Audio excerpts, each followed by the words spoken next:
Let me see here. I have 488, 489, 490. Wait a minute, that's 497, 500, 504, 505,000. That's not enough. They asked me if I heard the news. I said nah, I was counting. And all right, welcome back to another TF Beyond podcast. I'm TJ Duckett, and this is episode number 12. I have my regular co-host of Ian Reid and Gene Unick, and we do have a couple more guest hosts with us today. They are Andrew Thielman and Julian S, or at Kane and Juice 99 on the various like toy message boards and things like that, as well as the Twitters. But yeah, I want you guys to go ahead and introduce yourselves. I know you guys each have sites and things like that you're doing. Andy, I'll start with you, man. Tell us a little bit about yourself. Thanks, TJ. Thanks for having me on this too. I really appreciate it. I'm the head, or I own PaxCybertron.com. And I've been collecting on and off for quite a few years now, and really have been picking it up a little bit more this year, especially with the Fall of Cybertron line and a lot of third-party stuff. So. All right, very cool, very cool. And Jules, tell us a little bit about yourself. Hey, yeah, I have a site that's in the works that no one knows anything about because it doesn't exist yet, so we could skip that part. But yeah, I've been collecting for, I don't know, a while now. Probably the better part of 9 years or so. Mostly focusing on Transformers, but not limited to that. Big 80s toy fan, and pretty much anything else that's cool. All right, very cool, very cool. Yeah, and now we have Gene. Gene, man, good to have you, as well as you, Ian. I guess I'm going to go ahead and see how you guys' week has gone, since we already know quite a bit about you guys. Ian, I'll start with you, man. How you been? I've been doing all right, man. It's been a pretty uneventful week. Just usual work, home, and everything in between. So nothing really exciting to talk about, but nice and relaxing. So thanks for asking. Absolutely. And Gene, how about you, man? I know you got a sick kiddo. Yeah, unfortunately, she was sick earlier this week with a bit of stomach flu, and then she was sick again earlier tonight. Though it looks like it was just more she choked on some water in her crib. So we're hoping that's what it was, because she wasn't acting sick. She was just went down the wrong pipe. I'm hoping didn't have a temperature or anything. So. Gotcha. Well, I'm glad that it seems like it's nothing too crazy. So, sick kids are never good. Sick dogs are never good. Sick anybody that you love is never good. So I'm just glad she's doing all right, man, for sure. Okay. Oh, so, thank you. Yeah, no problem, dude, always. But, as we normally do on the podcast here, we're each bringing some individual topics, and then we're going to go into an intermission. And our main topic tonight is actually going to be the State of the Masterpiece line, between the I guess consistency that they're coming out, the lack of time in between. There have been a lot of changes to the Masterpiece line overall, and it's going to be cool to do a roundtable and chat with you guys and see what your thoughts are on it. But we'll go ahead and get started with the individual topics. We've definitely got some cool stuff going here. I'll go ahead and start with mine. Mine's the most lame. So mine is the Transformers Collectors Club, and it's to no one's surprise that their subscription service has been delayed until, I believe, May.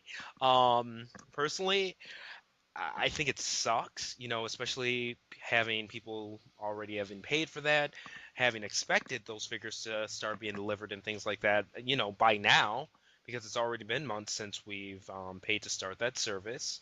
And yeah, even including the fact that now the second payment, it's up in the air exactly when that's going to be, asked for from us. So I also want to get you guys' thoughts too. Ian, I'll start with you, man. What do you think? The only one I'm really worried about, not even worried about, the only one I'm really expecting is the Scourge repaint. So, I mean, that's already paid for. I honestly, whenever it gets here, I'm cool with it. I mean, I've got the Ultra Mammoth put aside for me as well.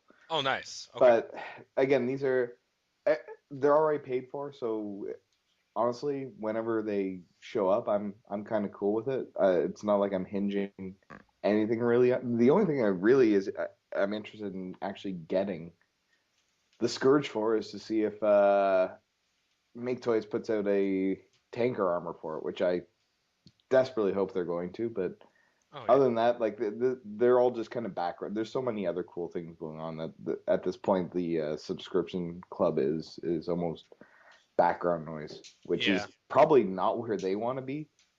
But that's where it is for me, at least in terms of collecting right now. So I don't know. That's kind of my thoughts on it. I didn't expect them to be on time. I also didn't expect them to be 4 months late.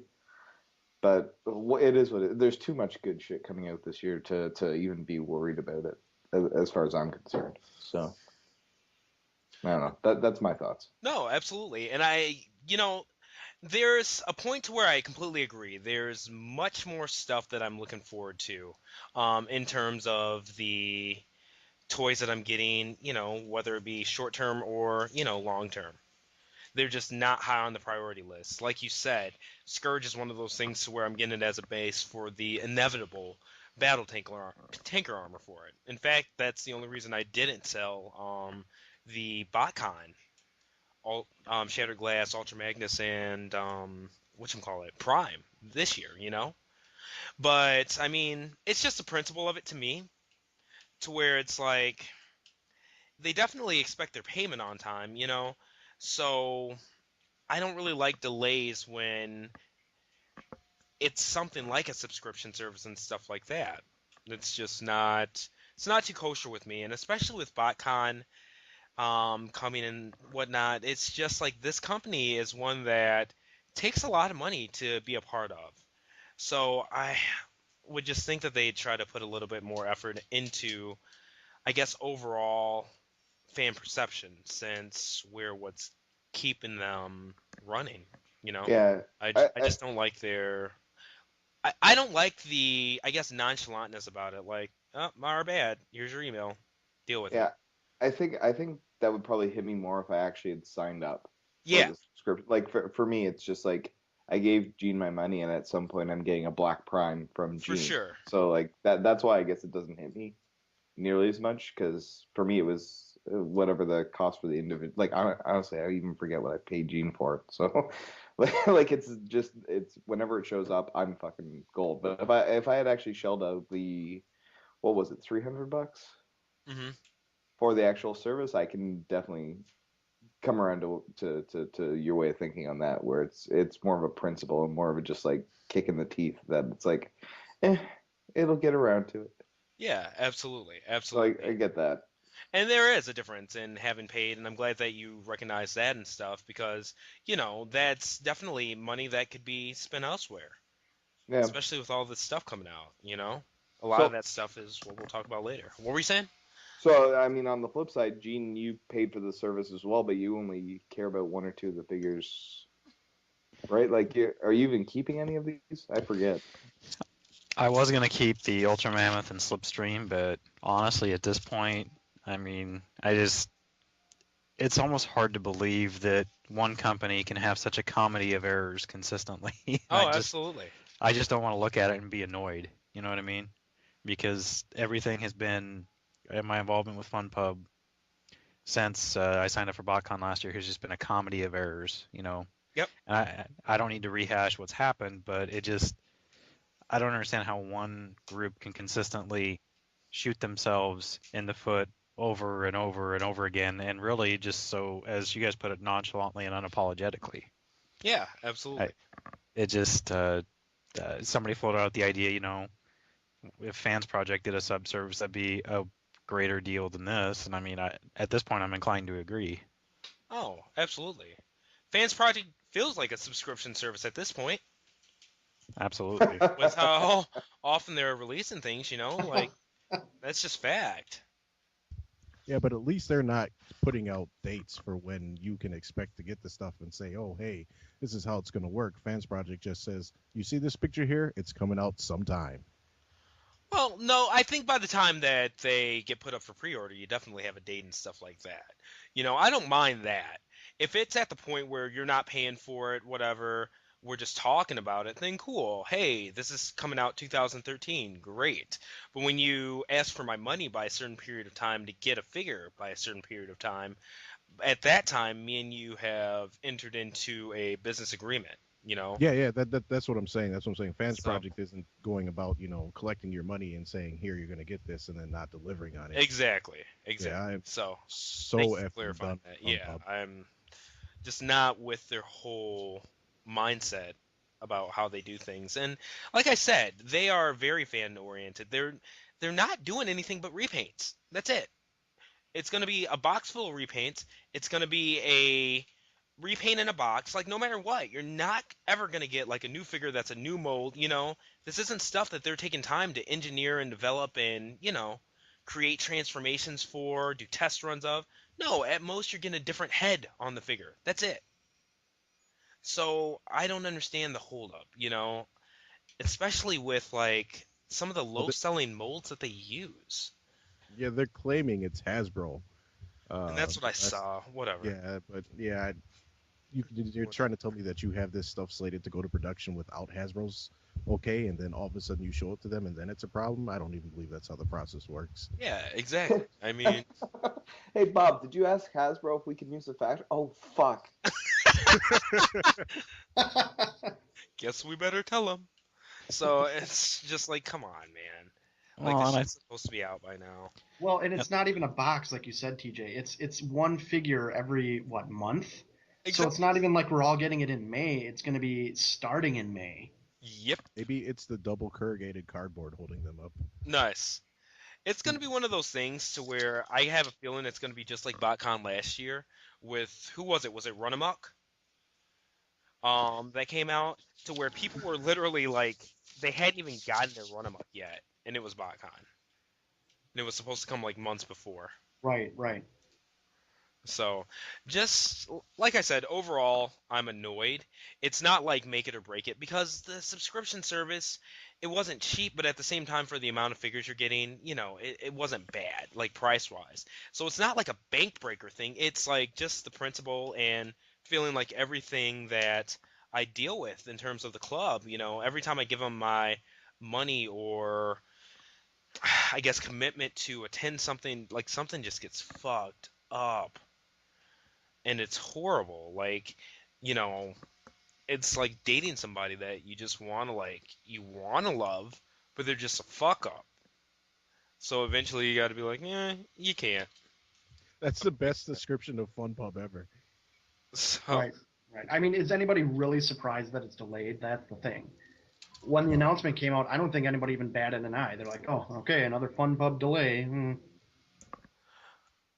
And that's sad. It's sad that it's at that point. I don't know how their license works with Transformers and Hasbro figures and things like that. But at the same time, between the way they run their business, even like little things like the way the damn website looks, people are even like jacking on that lately. Well, the website is atrocious. Well, yeah, I'm not, I'm a webmaster, and I feel like I run a fairly nice-looking site. Yeah. But it's just one of those things to where it's pathetic, If I can run my own site on top of working full-time, like having my commitments at home, with my family and things like that, a business that, like, can hire somebody and pay people to just do that all day. That's a full-time job. There's no excuse. Exactly. No excuse at all. That's why, that's why I'm just under the impression now that they don't give a shit. And that's, like, ridiculous. I can't get down with that. It's just not something that I can even, I guess, justify. Because I used to, even on the podcast here, we've had times to where it's like, should we talk about Fun Pub? And I've been the first one to be like, nah, I probably shouldn't. That might not be the most PC thing and stuff like that. But at this point, it's like, fuck that shit. Like, what am I paying for, dude? Well, yeah, exactly. it's almost like not PC to not talk about it and be vocal about that disgruntlement. So Well, yeah, I mean, there comes a point where you can only take so much bullshit, and you have to say something. And I think one of the problems with, I mean, it happens in every community as far as when people are a fan of something. Sometimes they're more content just to get something than to realize the fact that they're being effed in the A while they're getting it. absolutely, absolutely, absolutely. Yeah. So I mean, go ahead. Well, I was just gonna say, like you guys already said, we've already paid for part of it. Yes, we did. But it's that's the thing, we've paid for something that's not getting delivered upon, and it's just one of those things to where the ongoing theme with FunPub is give them your money, and whether it's your credit card being stolen, whether it's like things not showing up on time or at all, you just don't know what's going to happen with your money. And for a group or an actual company that's dedicated to this, and they do the same thing every year. It's not like they're coming up with new and innovative ideas and stuff like that. They sell repaints of toys. They Exactly. ran this website. They know how to process orders. Like, FunPub is not new. Nothing damn new is about it. Like, that's the part that's like, I don't know. That's Well, where it what gets gets me too is even the magazine. I hadn't gotten it for like 2 months in a row, oh and then God. or like 2 issues in a row, and I called them, and they're like, "Well, we can only send you 2 free issues, and then we have to charge you again." Well, why is that my fault that you're not sending them out right or got the wrong Exactly. address down? Exactly. But then if you say, Yeah. "Hey, fuck you," you're the bad guy. Yeah, I mean, fuck So, you. you It's know, free to hey, pay for. how about fuck you? Yeah. I sure will pay for fuck you. Like, Jesus. Oh, Well, I yeah.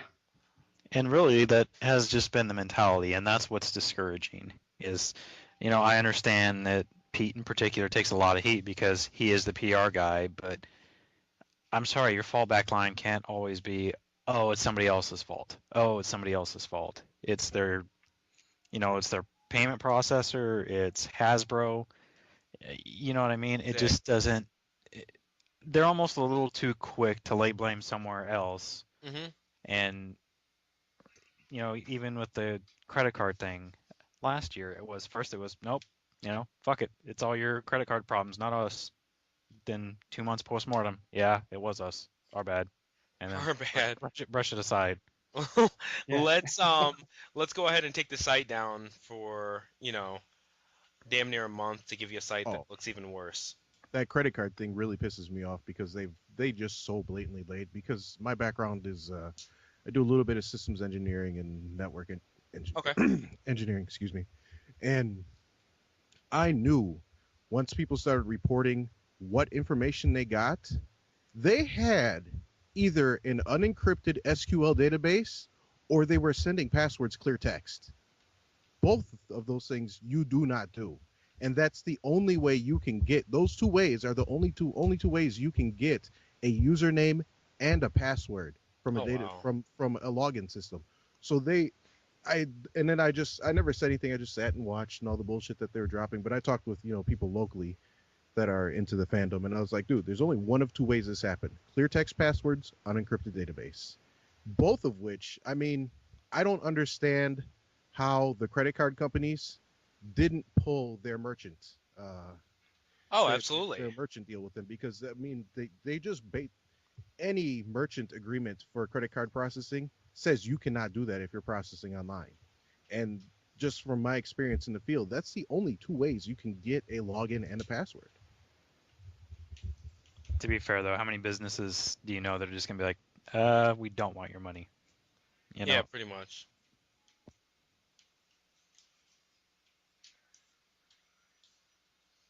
Absolutely. I mean, I don't know, dude. Like, FunPub has become more of a meme like generator than a company at this point, and that's I was honestly just gonna say that they're more of like a, oh, it's a fun pub situation. Yeah, exactly. Like LOL, fun Bob. Yeah. You know, I was like, gonna go with trope more than meme because Yeah. it's just terrible at this point. It's gone beyond the meme. It's just a trope. It's the fun pub trope. Yeah, Yeah. it really is. Like you literally imagine like a bunch of like clowns around a computer and just the words like LOL Fun Pub on the screen. That's it. So I don't know, man. I don't want to spend too much time on this topic because I think we're all in agreement that even if the situation doesn't really affect you like monetarily as much and stuff like that, it's just shitty. And that was my point. It wasn't really like, oh, I gave them $1,000. You know, like no, it's not the money. It's even if the figures were $5. It's just excuse and delay number 1,000,000 from FunPub, and Exactly. it's the principle. So that's where I'm coming from. It seems like everybody's in agreement. So rather than start off to too negative of a note, I'll go ahead and move on to the next topic. Andrew and Ian, you guys both came up with the Function X pre-orders, even though Ian, I know you got another topic. They've got their homages to Weird Wolf now and Yeah. Brainstorm, which are called Smart Robin, an anagram for Brainstorm, and Quadruple U. Yeah. Double Which W. I love that. Gotcha. Quadruple U is outstanding to me. It's pretty creative. Not Yes, gonna- it is. So, and the figures themselves, they are pretty dandy themselves. Everybody seems to be like all over Weird Wolf, but I'm loving the hell out of that Brainstorm, man. But anyway, Andrew, since this is your topic, I'll let you go ahead and start off first with your thoughts, man. Okay, thanks, buddy. Yeah, I think at this point I've been clear how much I like Code. I think they did such a great job with him. He's so simplistically designed yet so perfectly designed in terms of a true homage to a G1 figure. With these two new guys, with Weird Wolf, TJ, I know you and I had discussed how you don't like how he's somewhat more slender looking, and I'd agree with that. I think he needs to have certainly a broader chest as a wolf, but I think that would have affected the robot mode a little bit more. And so I can understand why they went with more of a lean look. But looking at my G1 Weird Wolf right now, he looks a million times better because the G1 Weird Wolf was a brick with legs. And this is just going to be, for such an obscure character that they don't, not a lot of people remember seeing Weird Wolf on the Headmaster cartoon. And he had like a weird speech pattern. It's just such an obscure character that they're doing such a great job, and I honestly can't wait for the color shots of how they do the yellow and the turquoise, because that's one of my favorite combinations of colors, and I think they're gonna make it look just amazing. With Brainstorm, Brainstorm's alt mode looks amazing, and as much of it as a More Than Meets the Eye fan as I am right now with IDW's More Than Meets the Eye, he's not in there a lot, but he was in the first couple of them as the quote-unquote ship's genius. So just like Chrome Dome, I'm going to love having a Brainstorm on my More Than Meets the Eye shelf. I think it's going to be a great addition. From the prototype shots that they're letting out right now, I think the head sculpts look amazing. I think they certainly look better than Chrome Domes, which, as much as I love how Chrome Dome looks, it looks like they really upped the detail and design for the headmasters themselves. We haven't seen the heads in robot mode yet, but I don't know how much you're going to do with that. To me, that's a secondary point, but the actual robot head looked fantastic. And really, for the price, the price that they're asking is, to me, more than fair, because they are third party products, so they're going to command a premium price, but they're not up to that $100 range where people start to blanch a little bit at the price. And with like the TFC and the Mastermind Creations combiners coming out, I think it's good that we get a little bit of a break from the really upper 90s $100 figures with these guys that are going to be a little bit more simplistic, sure, but they're well worth it to me, no matter what you say. Yeah, I almost think they're intentionally trying to make a point of, hey, we're one of the best at this. We can also get this stuff out at a, lower cost. I almost think that's something they're shooting for intentionally. Yeah, absolutely. Absolutely. Trying to be the number one third party out there. Yeah. Yeah. I mean, look at Code. Code doesn't have a ton of paint apps on him, but his paint apps are very efficiently done. And that's something that, I think they're going to continue on with the whole line. And I've said from the beginning, I'm in for this whole line. The only one that looked a little weird to me was the prime colored Skull Crusher, but I have a feeling that was just a joke, or, I don't know. We'll see. That's, I think, going to be probably near the end. But for sure, I cannot wait for Weird Wolf. And I do have them both pre-ordered now because I want to jump on that. I know Code sold out fast, and he's still selling out. So that's my take on it. Yeah, man. I'm definitely down for all of them. I can tell you some of the things that Weird Wolf looks like he does transformation wise, with the knees in robot mode becoming the kind of almost the back half of the wolf, and the way the thumbs fold down from the from the forearms. That's, to me, little things like that are looking awesome. Brainstorm, I'm still trying to, I kind of see it, but figuring out how the feet end up on the back of the wings there. That little things like that really make me excited to kind of see what they do with the line, the coloration, and all that. I'm cool with. I'm sure I'll love it. But yeah, I'm definitely down for the whole line. And the prime colored crocodile was just a thing at TFCon. It was a little inside joke thing for that. If you look at the tees on their site, the silhouette of Skull Cruncher has the kind of green and the pink. So it is going to be just the standard Skull Cruncher colors. I actually would have bought that thing if they put it out. Oh, I would have bought it as Prime for sure. I absolutely. Yeah. Well, I mean, that was a stupid G1 episode, but it's a fun thing having an Optimus Prime alligator. Yeah, yeah.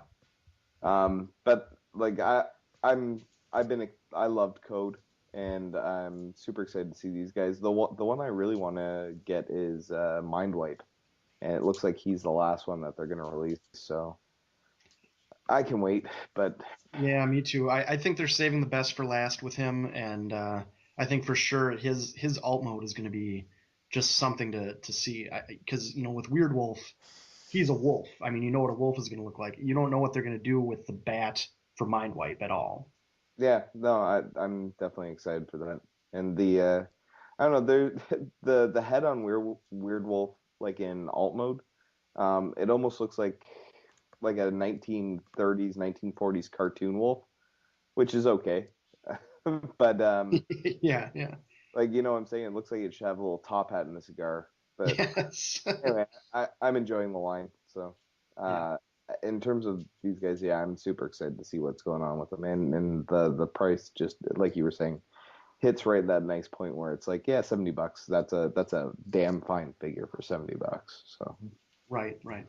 I'm looking forward to them. The only thing that I see as a slight hindrance, it's not going to stop me from buying them or anything. It's looks like Weird Wolf, just like Cold, is going to have those pretty stiff shoulders. By looking at the pictures they have with the prototypes, where just the extra stuff mounted upwards on his shoulder is going to stop for any real articulation. For like outward movement, you mean? Yeah, outward movements. Yeah.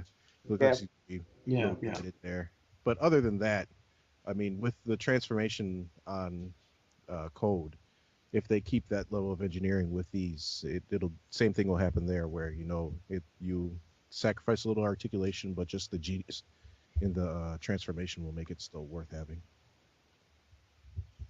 Yeah, absolutely. I agree with that completely. That's all I got. Well, and in terms of, I think in terms of that shoulder articulation, that too comes into play with the homage to the G1. I mean, obviously we're getting better articulation than a G1, but I think in terms of how they designed it, we're going to have some kind of limitations. It's the same with the ankle pivots. There's going to be some limitation, but what it is what it is, and for what they're doing with it, I can't complain too much about it. Yeah. Yeah. Well, and Gene, I know you got this guy, but I forget. Were you looking at getting the rest of the line or no? Honestly, it's probably going to be pick and choose for me. Because, like I was talking with TJ the other day, for me it's, and this is going to kind of segue into what we talk about later, I'm not really looking for a close to representation. I'm looking for like an ideal representation of characters. And some of the little stuff bugs me. Like with Code, I mean, it was a great figure. It's just the scale was a little off since I'm doing pretty much just masterpiece and third-party-ish masterpiece figures. And it's not to take anything away from the figure, it just didn't really kind of fit what I was looking for. Weird Wolf was one of my favorite characters growing up, one of my favorite toys, so I'm getting him for that reason. Smart Robin, the lack of a faceplate really bugs me, so I'm probably not going to get it. And right now I'm leaning more towards Toy World's Hardbone for my Hardhead, even though there's a couple things that bug me on that, and I may just change my mind and wait too. So. And I did forget about Toy World's Hardbone too. That guy looks pretty amazing, and that's going to be some pretty stiff competition. Oh, and yes, no pun intended, I suppose. I was just waiting for somebody to start laughing at that. So, very cool. And yeah, Toy World's Hardbone does look awesome. Yes. Like it really does. So, oh yeah. And especially that scale too. Nice big figure. It's gonna be nice. It's gonna be very nice. So, yeah. Did anybody else have anything to add on to the Function X pre-orders? Only other thing I'd like to throw in there is that when you were talking earlier about kind of the narrowness of the figures, to me these figures, they're pulled out of the old Marvel comics. Like they seem to match that design and feel of the characters more so than even the cartoon, because those odd Furman drawings and stuff from the 80s where they had these weird human proportions. It seems to be where the ultimate influence for these figures is coming from. Yeah, I'd agree with that. Yeah, I'd agree with that totally. I could definitely see that. They're very much so slavish G1 80s style. There's no doubt in that, But at the same time, they're at least done with a good enough amount of engineering to fit in with today's toys as toys, even if it's not as much like aesthetically. So that's where I'm at with them. And I'm okay with them, I think Code's going to be the worst out of all of these from the looks of it. Oh yeah, I would say that's for sure. Code was like I still say Code was a rushed final product because they committed to the holiday, what do you want to call it, the charity aspect to them, and I think they ended up kind of cutting their time frame shorter than they wanted to, and so we see that with him in terms of maybe some paint, and certainly the packaging I think might end up being totally different for the next ones. So yeah, I think we're in for some nice changes and nice improvements on the general designs. Yeah, because there are, even if it's not necessarily engineering-wise, just aesthetically, it looks like there are definitely some improvements with these other two, or at least changes, because, that's eye of the beholder, whether it's good or bad, but yeah, they definitely look the same but different. That's about the best way I could put it. So that's a very good way to put it. So yeah. All right. Well, moving on, I'll go ahead and go to yours, Julian. Fansproject, they just released in package pictures of their breakdown figure, They're naming it Car Crash. So yeah, I think it looks awesome. But Julian, I'll go ahead and start with you, man. Thanks. Yeah, car crash. They could have did something better from trying to relate breakdown or something to that effect besides car crash, but luckily I don't buy the figures for their names. Um, I like that they're keeping their packaging for, I forgot what do they call their like deluxe scale figures? Causality. Yeah, causality. Yeah, it's causality. I don't know why I care, but for some reason I care that the packaging is going to be the same from everything that they do from that. That's kind of a stupid thing, but I don't know, I can't help it. But the figure looks awesome. I got to see these things back in BotCon 2011. One of the guys from Fansproject was there, kind of just like unannounced and not trying to make a big deal out of being there, but I got to talk to him for a while. And if you ever get a chance to see him and he pulls out his iPhone, pay close attention because there's so much stuff in there. So much stuff because like back when people were wondering if it was still going to happen, and I posted the pictures of that Rambo prototype that I can't think of the name of, saying that's what all that is going to be. It's the only thing that I can't figure out is that when he showed me the stuff on his phone in BotCon of 2011, there were prototypes that were finished in the pictures that he was showing, and I'm actually kind of surprised that it's taking this long to get them from prototype at that point to production here. But in any case, they look awesome. One thing that we got to see with them showing the in-package pics is that it was rumored in the mega thread that they were going to be doing 2-packs for the causality figures, and with this in-package picture, that doesn't seem to be the case. It'll be interesting to see if they meet their May deadline, because I got to talk to the same guy from Fansproject at TFCon, and he was like, we're trying to get these out by first one out by November, one every other month, and then finish the whole line off finish off the whole combiner by May. It'll be interesting to see if they're just going to try and pump all these out and get them all out by May, or if they're just going to stick to the one every 2-month schedule. But other than that, I can't wait. Got to play with them at TFCon. They're awesome. I've seen pictures of the other stuff that we haven't seen. Motormaster looks awesome. Nothing about this is going to be a disappointment as far as I'm concerned. Very, very, very cool. I honestly can't wait to see Motormaster and stuff like that myself. That's yeah, for I sure. can't wait either. Like seriously, these look hot. I love that they match Munitioner and Explorer so well aesthetically. Like I like that the individual bots from their Colossus set are gonna merge so well with these bots, and it's at the point where I almost wish that they would just go ahead and make the other 3 Bruticus bots, because these are gonna be so in sync with each other aesthetically, I think, I would buy 5 of those. I would buy them too. Yeah, so that's just me. I wouldn't have a problem buying multiples myself. But, I mean, yeah, they look great, and yeah. Anybody else have anything else to add? Well, I do want to say, too, I did notice on TF Source, they did have a pre-order for the 2-pack, but I guess either they figured out that it wasn't going to happen or what, but I do think that would be a great idea if they did 2-packs. That I would be all over that.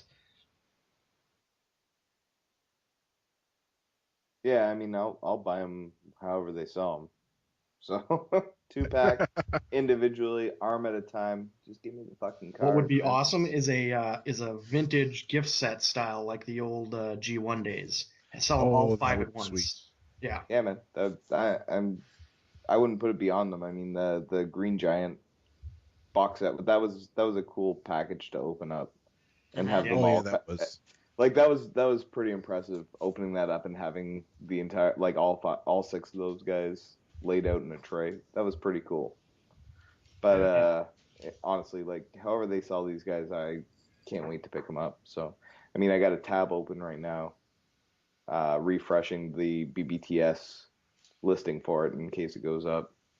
Oh, that's So. right. Didn't Captured Prey said it goes up at midnight tonight, didn't it? Midnight tonight. Oh, from really? Captured Prey. Yeah. Wow.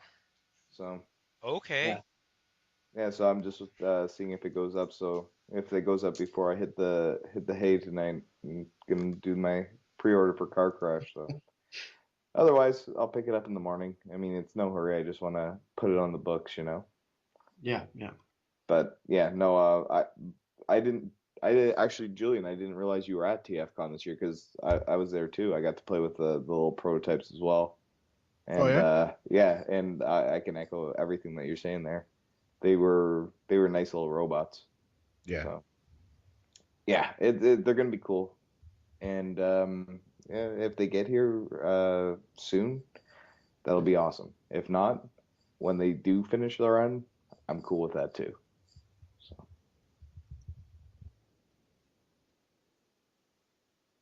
Yeah, me too. I do want to just add real quick the one thing that I do really like about the designs. I really like robots that incorporate their tires into their anatomy, and it looks like, at least for Car Crash and whatever they're going to call Wild Rider, the tires are up by the shoulders, which I just loved. It's one of the things I love about like the War for Cybertron lines, or the War for Cybertron designs, I should say, is that they tend to make the tires either a shoulder or like an ankle, and that to me is just, that's like my favorite aesthetic for a robot. Yeah, that's fair, man. I mean, it does look cool. I wonder what Wild Rider will be called. Crazy Driver or something like that. I don't know. Car Crazy Crash, passenger. yeah, maybe. All I know is fucking Car Crash is a terrible name. But like, Yeah. we're not buying for the name. Fuck it. It's really bad though. Just looking at it again, like, ugh. He's Breakdown. We all know he's Breakdown. It's Yeah, fine. yeah. It's goddamn. Maybe it's their goal to come up with like the shittiest names they can for all. I mean, but someone already took Hardbone, so. Anyway. Nice. Dead End's called New York Taxi Driver. Dead End's just called Cul-de-sac. It's like, Nice. That's awesome. That's awesome. I would buy cul-de-sac just for the name. Yeah. That's. Me too. That was very good. Very good. Very good.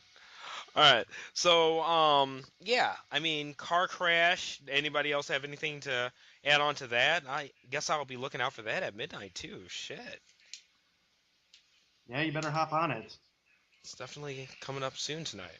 So I know Twitter's going to blow up with the link and stuff like that as soon as it goes up. But I got to see if it's going up at TF Source and stuff like that too, or if it's just Captured Prey. Yeah.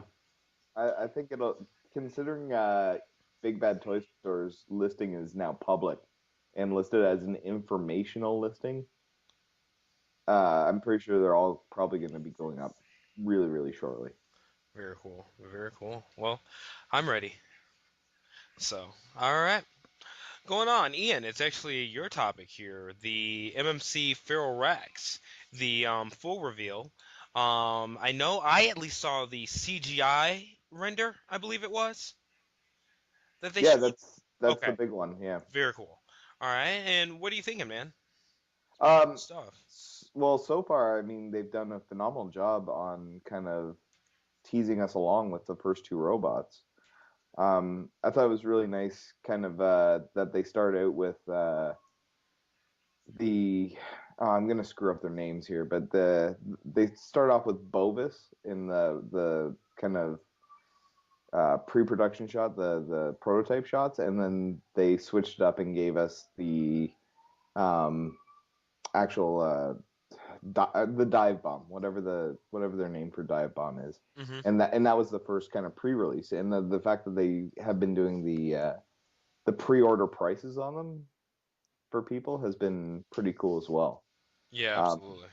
Also, I mean, looking at the actual render, the CGI render, it looks like they've really, really beefed up Razor Claw, so that the inside robot, like the kind of main part of the combiner body is really kind of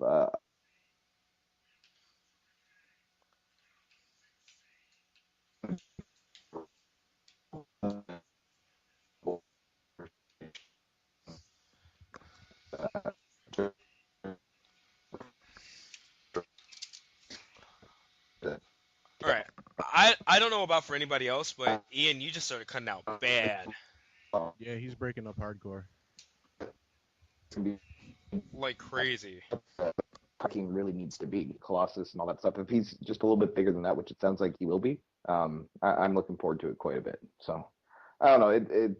I think they've been doing a really good job with the entire kind of teasing and releasing of these guys, and I can't wait to see the rest of them. Plus, just little details like the face sculpt and everything like that has been really, really cool.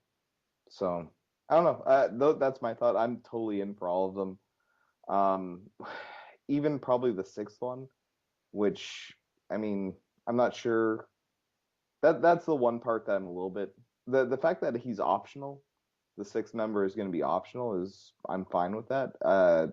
How they incorporate that and everything, that's what I'm really interested in seeing. So I don't know. That's my thoughts on it. I'm super excited. So I'll toss it to anyone else who has anything to kind of add to it.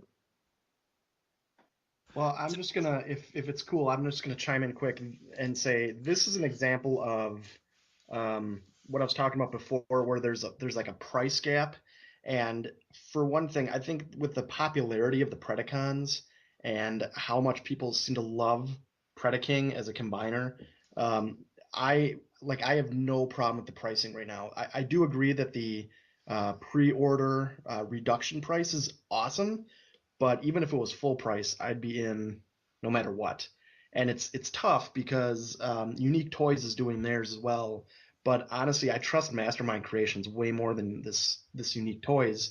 So I'm happy with the price they're asking for them, considering how big they're going to look, in the end.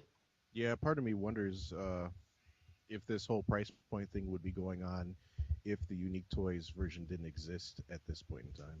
Yeah, yeah.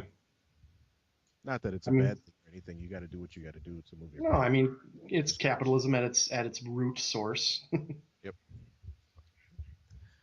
And absolutely, I agree. I mean, I don't really, I guess, as much care about the whys to it and stuff like that. It's just cool that they're doing it.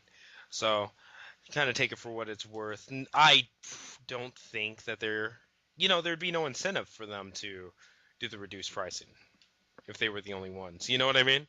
So I think you make a good point, Julian. But at the same time, I'm cool with it. So yeah, either whatever. way, I would have got my money either way, so it doesn't matter. And my opinion, it's looking pretty great. I will say that I guess in terms of silhouette, I'm liking the Unique Toys version, just because I'm a big Super Robot fan first, and theirs is very broad shoulders, very thin waist, big legs, like that kind of thing. It's very much so mecha over Transformers. Yeah, yeah. But the Feral Rex version at the same time, it's just got that insane amount of detailing and stuff like that, and it's just plain monstrous. Looking at that picture of that sword, and it's like double the height of Classics Optimus, like the Voyager Optimus Prime, it's insane. I know. That's what's selling me on it. And when you look at like Mastermind's Eliminators, the Hearts of Steel Seekers, the amount of detail that are in those guys, if we're adding, if you're gonna put that into a combiner, oh my god, exactly, totally in. Exactly, and I personally can't wait. So, yeah, did anybody else have something else to add to Feral Rex?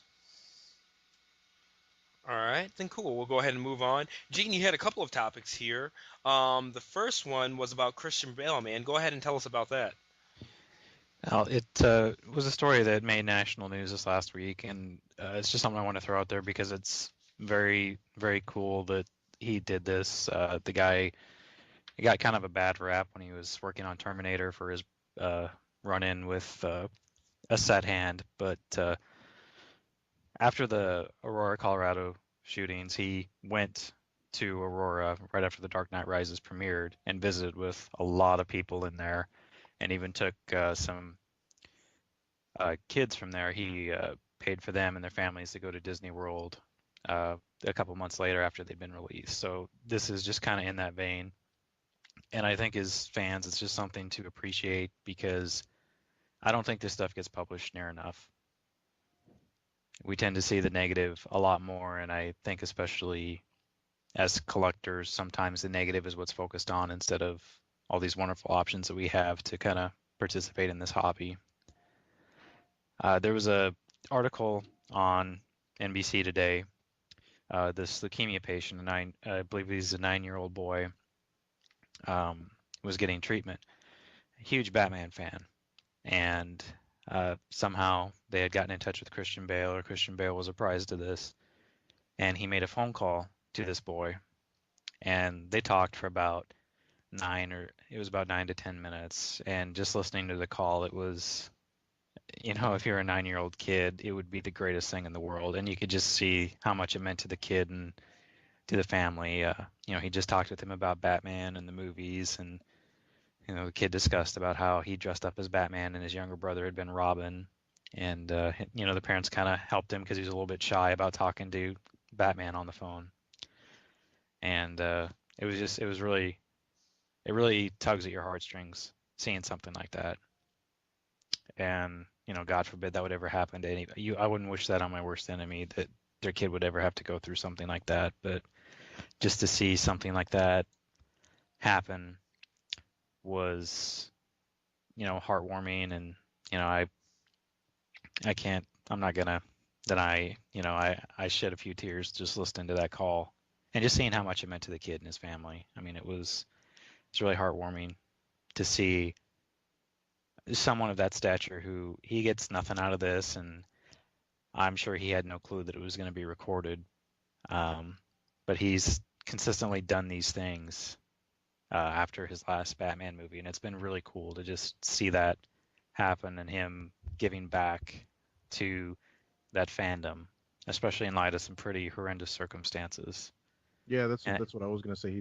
This isn't just a one-time thing. He's been doing this. It's exactly. And some of the other co-stars, they've helped out as well, but it hasn't been publicized as much. I know Chris Nolan's done some stuff, so Anne Hathaway and Tom Hardy.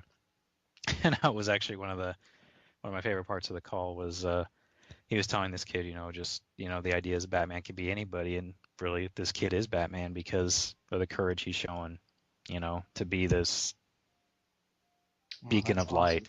That's awesome. And he also told me, he's like, I know that the gentleman who played Bane and the lady who played Catwoman, they might seem like they were bad people in the movie, but they're really great people, and I'm gonna talk to them and tell them about you because you're my hero. And just it was just I'm having a hard time, so I don't know if I'm gonna be able to talk about it anymore. Just Yeah, no, man. How cool is that, though? It's awesome. Yeah. Just as a father, if I had a kid in that situation, I couldn't ask for someone to do anything better for him.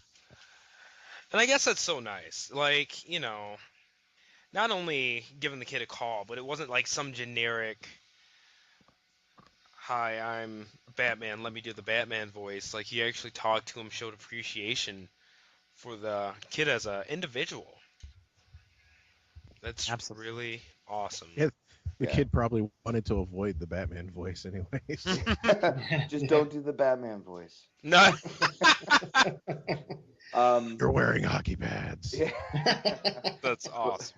But when I was reading that, actually, it reminded me of I'll link it in the chat. But last summer, Ron Perlman for Make-A-Wish when visited a kid with leukemia. Oh, in his Hellboy outfit. Yeah, in full Hellboy. Oh, that's awesome. gear. And Yeah. that was like and the thing is, Perlman hates the makeup and everything, Yeah, but he got into the full gear. And then like they made the kid up to look like a little Hellboy Jr. and whatever. So Yeah, I remember know. reading that. That says a lot about Perlman because he's Yeah. not going to do another Hellboy because of the makeup. yeah, he Oh, hates wow. like he hates Oh. it that much. But yeah, like it's nice like Gene says, to when you see people giving stuff like that back. Oh, So, absolutely. but yeah, that was the when I was reading that story, that immediately flashed back to that Hellboy kind of Ron Perlman thing, and the parallels there are pretty spot on. Huh. Like it's really How cool cool is that? when you see people doing things like that for people. So Compared anyway. to what you normally see coming out of Hollywood and stuff like that. Oh, Absolutely. Yeah, no, it's really cool.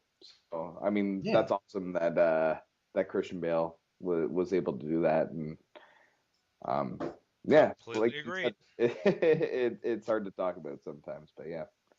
So Completely agreed. Completely agreed. So, yeah, and I didn't know that part about Ron Perlman, that he hated the makeup that much. yeah, man, he No shit. is. I think Guillermo del Toro wants to make a third Hellboy, but Perlman's just not. He's like, nah, I'm not doing it anymore. I can't. Huh.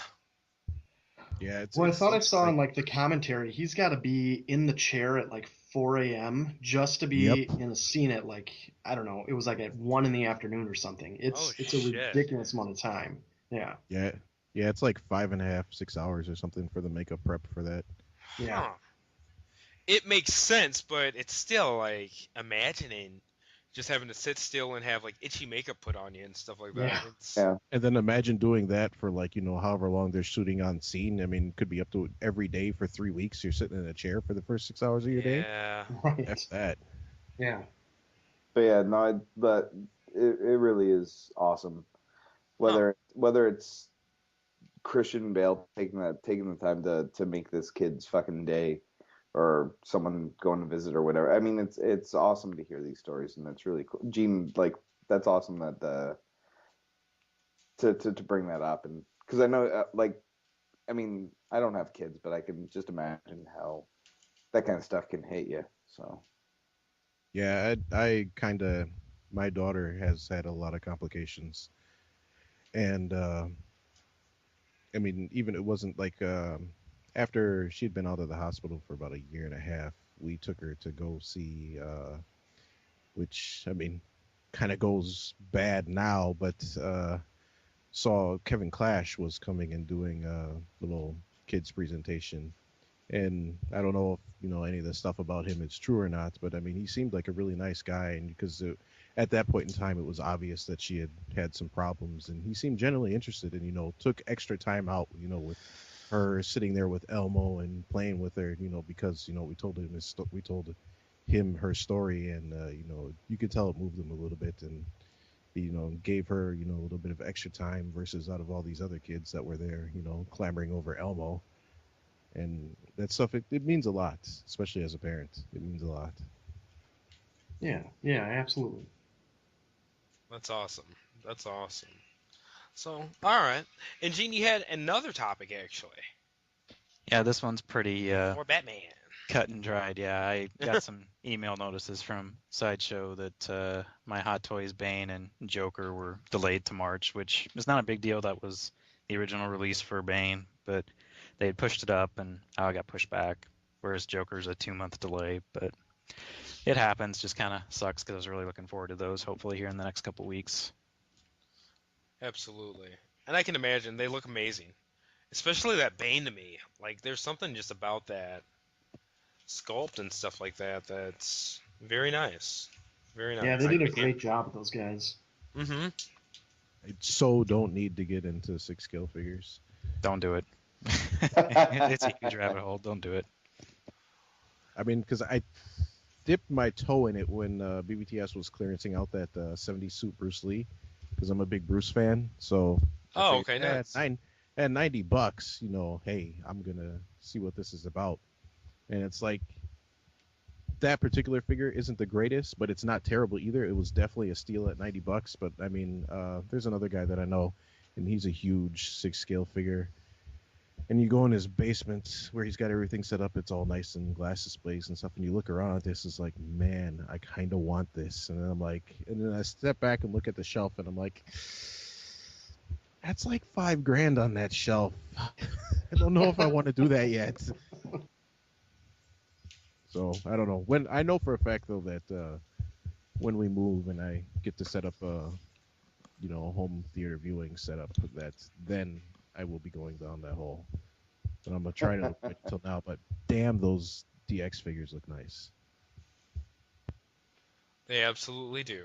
So, especially that Batman, the DX12 looks fantastic. Yeah. Oh yeah, he looks amazing. Not gonna lie, like, Yeah. damn, Oh. damn. I was actually having a conversation at work with a guy. He was originally going to pick up the Christoph Waltz character from Inglorious Bastards until he realized that he was going to have a little foot and tall Nazi in his living room, and he because he was like, he was going to get both of them, the Brad Pitt character and the Christoph Waltz character, and then he realized that he would have to try and explain why he had a little kind of They have a miniature Nazi. 1/6 Nazi on his display. So he passed it up, and then he's looking at them, and they're going for some crazy like $600-700 price now on the aftermarket. So he's kind of kicking himself, but I think he probably made the right choice there. So Yeah, that one's especially when you don't have a collection of that stuff. It's like, yeah, like that's the thing. He doesn't own anything else. Okay. Like he's just a big fan of Tarantino, and he really liked Inglourious Basterds. So he was like, maybe I'll pick it up. And it just would have been one of those things where it's really hard to explain that away. That's funny. Not gonna lie. But yeah, man. Definitely looks like a good rabbit hole to get into. You know, it's just one of those things that personally, and I've talked to Gene about this a lot, like I love that Play Imaginative is continuing with, their Avengers and things like that. I heard they're supposed to do the entire New 52 cast as well, but I'm just into more cartoony aesthetics than the, like super realistic or hyper realistic versions of characters that, Hot Toys brings. So it's nice to me because 1/6 is awesome. I'm not gonna lie. Like the articulation and stuff like that, the size, just the weightiness of the characters, it's something else. So I'm glad that there's kind of a 1/6 line for cartoony guys like me that's coming along. But yeah, like I'm definitely liking owning the Batman line vicariously through Gene too. It's nice to look at. Like I'm just glad that I don't have that attachment to Batman because I'd have to jump all into that. Oh, there are so many Batman figures out there too, and they're all really well done. Yeah, I'd agree with that. If you're into Batman, it's an expensive character to be into. Absolutely. That's why I'm glad I can specialize, because I have zero desire to own anything outside of the Nolan films. So that makes it a little bit easier for me. Absolutely. So you're not going to get the 1970s Adam West when it comes out? Nope. One thing I do wish they'd come out with, they have a really cool Colossus statue over on Sideshow Collectibles. If they could make a Hot Toys Colossus, I would buy that in a heartbeat. Colossus always gets shafted when it comes to toys. Yeah. Man, Colossus is my favorite X-Man ever. Same here. He's pretty awesome. Him and Bishop are just it for me. So, yeah, very, very cool stuff. I would love to see that, but I'm just surprised that they haven't even attempted it, though. Especially with that statue. Like, damn. Yeah. But, kind of is what it is.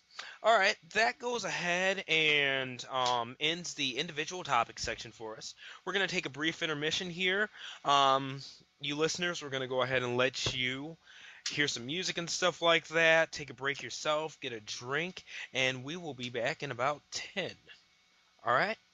I'm going for the grizzly bear. I'm so team cool.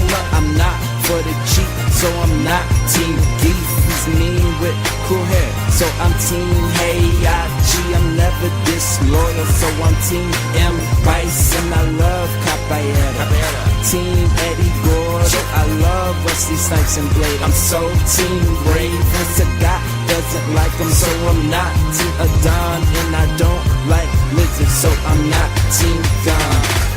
Vega said you should practice if you hope to win. I said if I had to practice, I would, like molten gin. I have so many styles, no one can hold me from what my fists do. He said I could hurt myself. I said I'm not Yoshimitsu. I'm afraid of nothing, and that you could quote me on. The strongest guy's named Murdoch. That sound like a Pokemon. Man, if he wanna step up, we get laid out like doormats. And if he think I'm weak, I put him to sleep like Snorlax. And all right, welcome back to TF Beyond podcast, episode number 12. Hopefully you guys had a good intermission. I know we did. We are now back, and we are moving on to our roundtable discussion, and our topic is the state of the Masterpiece line. So normally when you hear a state of this, a state of that, it's a negative thing, but in my eyes, what's going on is very positive for the Masterpiece line, in terms of the scale of the figures that are coming out, in terms of the, I guess, frequency in which they're being released. There are a lot of changes to the Masterpiece line from when they were just something that would come out maybe one in a year, even a couple of years ago. So big changes there, and I wanted to go ahead and discuss that with you guys. And, anybody who wants to chime in, I want to just hear what you think. Well, I have to say I am extraordinarily excited for Prowl. Smokescreen and Blue Streak as well too, but I mean, Prowl to me is such an important character to the Autobot mythos, and I'm very excited to see how they handle his transformation and his end design for how his robot form will look. I think there's infinite possibility here, especially with Soundwave now with his tapes. I would love to see them do all the tapes. I would love to see like a Beast Box, the Squawk Talk, and the Overkill and Slugfest. But above all, the frequency with the Autobot cars with Prowl and Blue Streak and Smokescreen, and now also with the E-Hobby Tiger Track, it's going to be a busy summer for sure. Absolutely agreed. Absolutely agreed. They are literally just coming out of the woodwork. Gene, you in particular I wanted to hear from, because I know change in the Masterpiece line has completely changed your collecting habits, man. Yeah, it has, and I kind of went hand in hand with the whole Hot Toys collecting. I'm loving it. I mean, honestly, from a cost perspective, discussing some of the other stuff we've looked at tonight, I can get an official licensed product for $80 shipped. That's exactly what I want for my collection, since G1's my line, the G1 character representation, let me put it that way. And one a month, I'm loving it. I mean, I hope it continues. And it's once they start assuming that it continues to be a success, which, I mean, by all indications, it looks like it has just been a wondrous success. I can't wait till they start tackling on some of the other things, like the headmasters, the combiners, that sort of thing. I mean, you look at, I mean, there's been rumors of a Masterpiece Minosaur for years, and I'm hoping that comes to fruition. That would be awesome. Because I mean, that would be a dream come true for me, just to have official representations, especially as well as they've done it. I mean, Sideswipe is wonderful, MP10 is perfect. Everything we've heard on Soundwave and Red Alert is top notch, so there's no reason to think these other ones won't be. And especially with the cassettes looking so great and those coming out next month, I love where it's headed.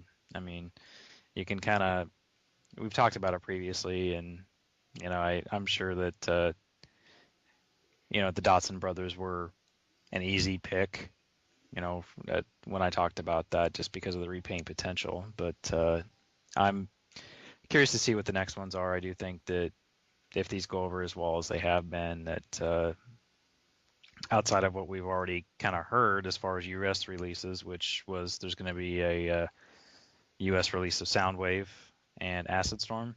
Is that right, TJ? Yeah. Yeah, Acid Storm. Who's to say? I'm sure we'll get the rest of the Seekers at some point. with the new mold, maybe the cone heads, and I'm really hoping that we start seeing maybe some of the other iconic characters like Shockwave, Blaster, and those guys. But I'm loving it. I mean, it's Masterpiece has really kind of become their new classics line. I agree. It's geared specifically for the collectors, and it's nice because the collectors have that line that, you know, fits the age range and also the wallet point for someone, you know, at this point. And you got to give credit to Hasbro and Takara Tomy because, you know, where we've talked for years how third party has been filling those voids in the collection. I mean, they're just saying, okay, you know, you want to take our market share, we'll take it back with Thunder. And I mean, they really are. Yeah. Because I can't speak for everybody, but for me, it's if I've got the choice between spending $80 on an official Masterpiece G1 representation versus 110 on an unofficial one that has some things that aren't, you know, representative of the character. For me, it's a no-brainer. Not everybody feels that way. Some people like both, but yeah. You know, I just that's where I'm at in it. That said, you do have those companies that look great with it. I mean, I pre-ordered Quake Wave after saying I was probably going to hold off just because it looks way better than I thought it would, and those LEDs just really kind of, it's a silly little thing, but it's something that I like. So, I mean, where it's been versus where it's going, because prior to this year we were at what, 10, you know, in 10 years, Masterpiece. Yeah, it took from 2003 to 2011, we got MP1 to MP9. Right. And from 2012 through 2013, we're going to be at 20 almost. That's unreal. Yep. Yeah. And I have zero doubt that by the end of this year, we will be probably at MP 23 at a minimum, if not 25. Wow. Hell yeah.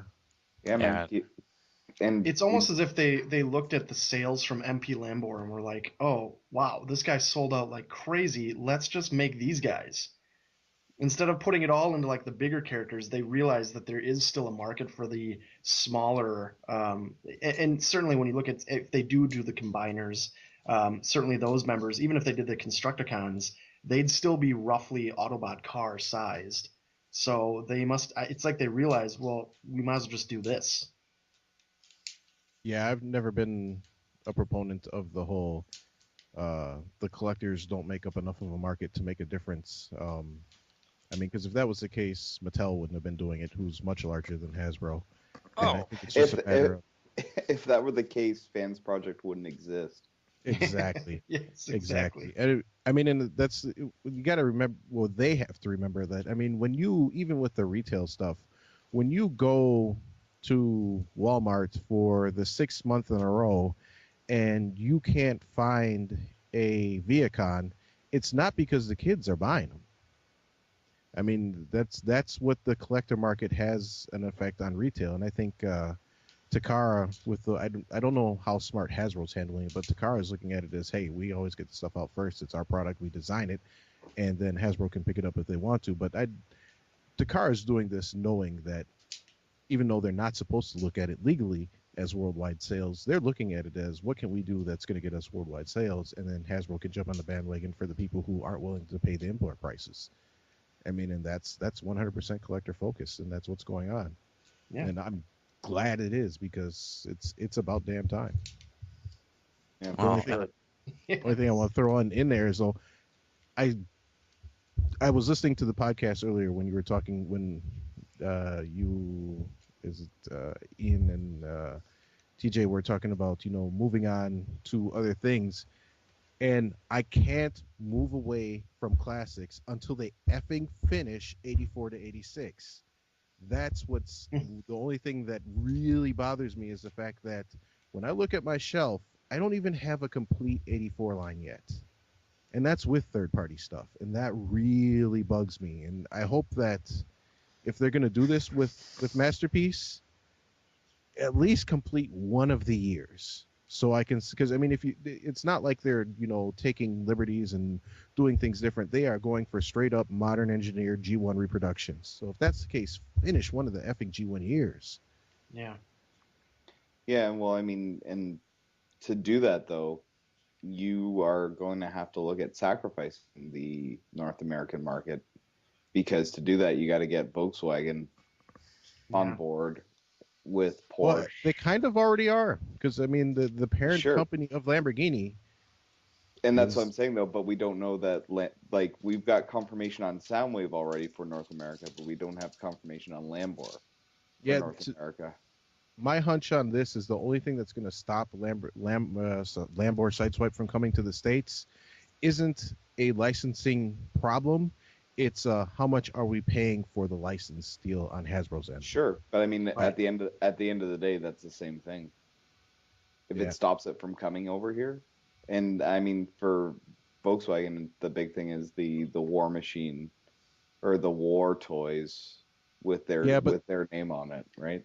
Which only applies to the North American market. Yeah, but even still, that was said pre-movie. We don't want it, because that was during the alternator days when there was no movie that was making $300 million opening night and all that crazy stuff. It sucks too. Well, because I mean, as much as everybody's sick of Bumblebee, how much would you not love a masterpiece Bumblebee, like an actual G1 masterpiece Bumblebee? Or Cliff Jumper. Yes, or Cliff Jumper. Or Hubcap. Hubcap seems to get the shaft a lot. I would love to see a masterpiece Hubcap.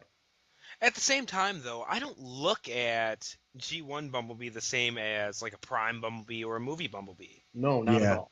The characters are presented so differently that, Right. Because in the cartoon, he was like your little buddy. Yeah. Now, and in present day, he's that fucker who can't talk. Yeah, he just makes sounds. That's it. Which I still don't get that at all.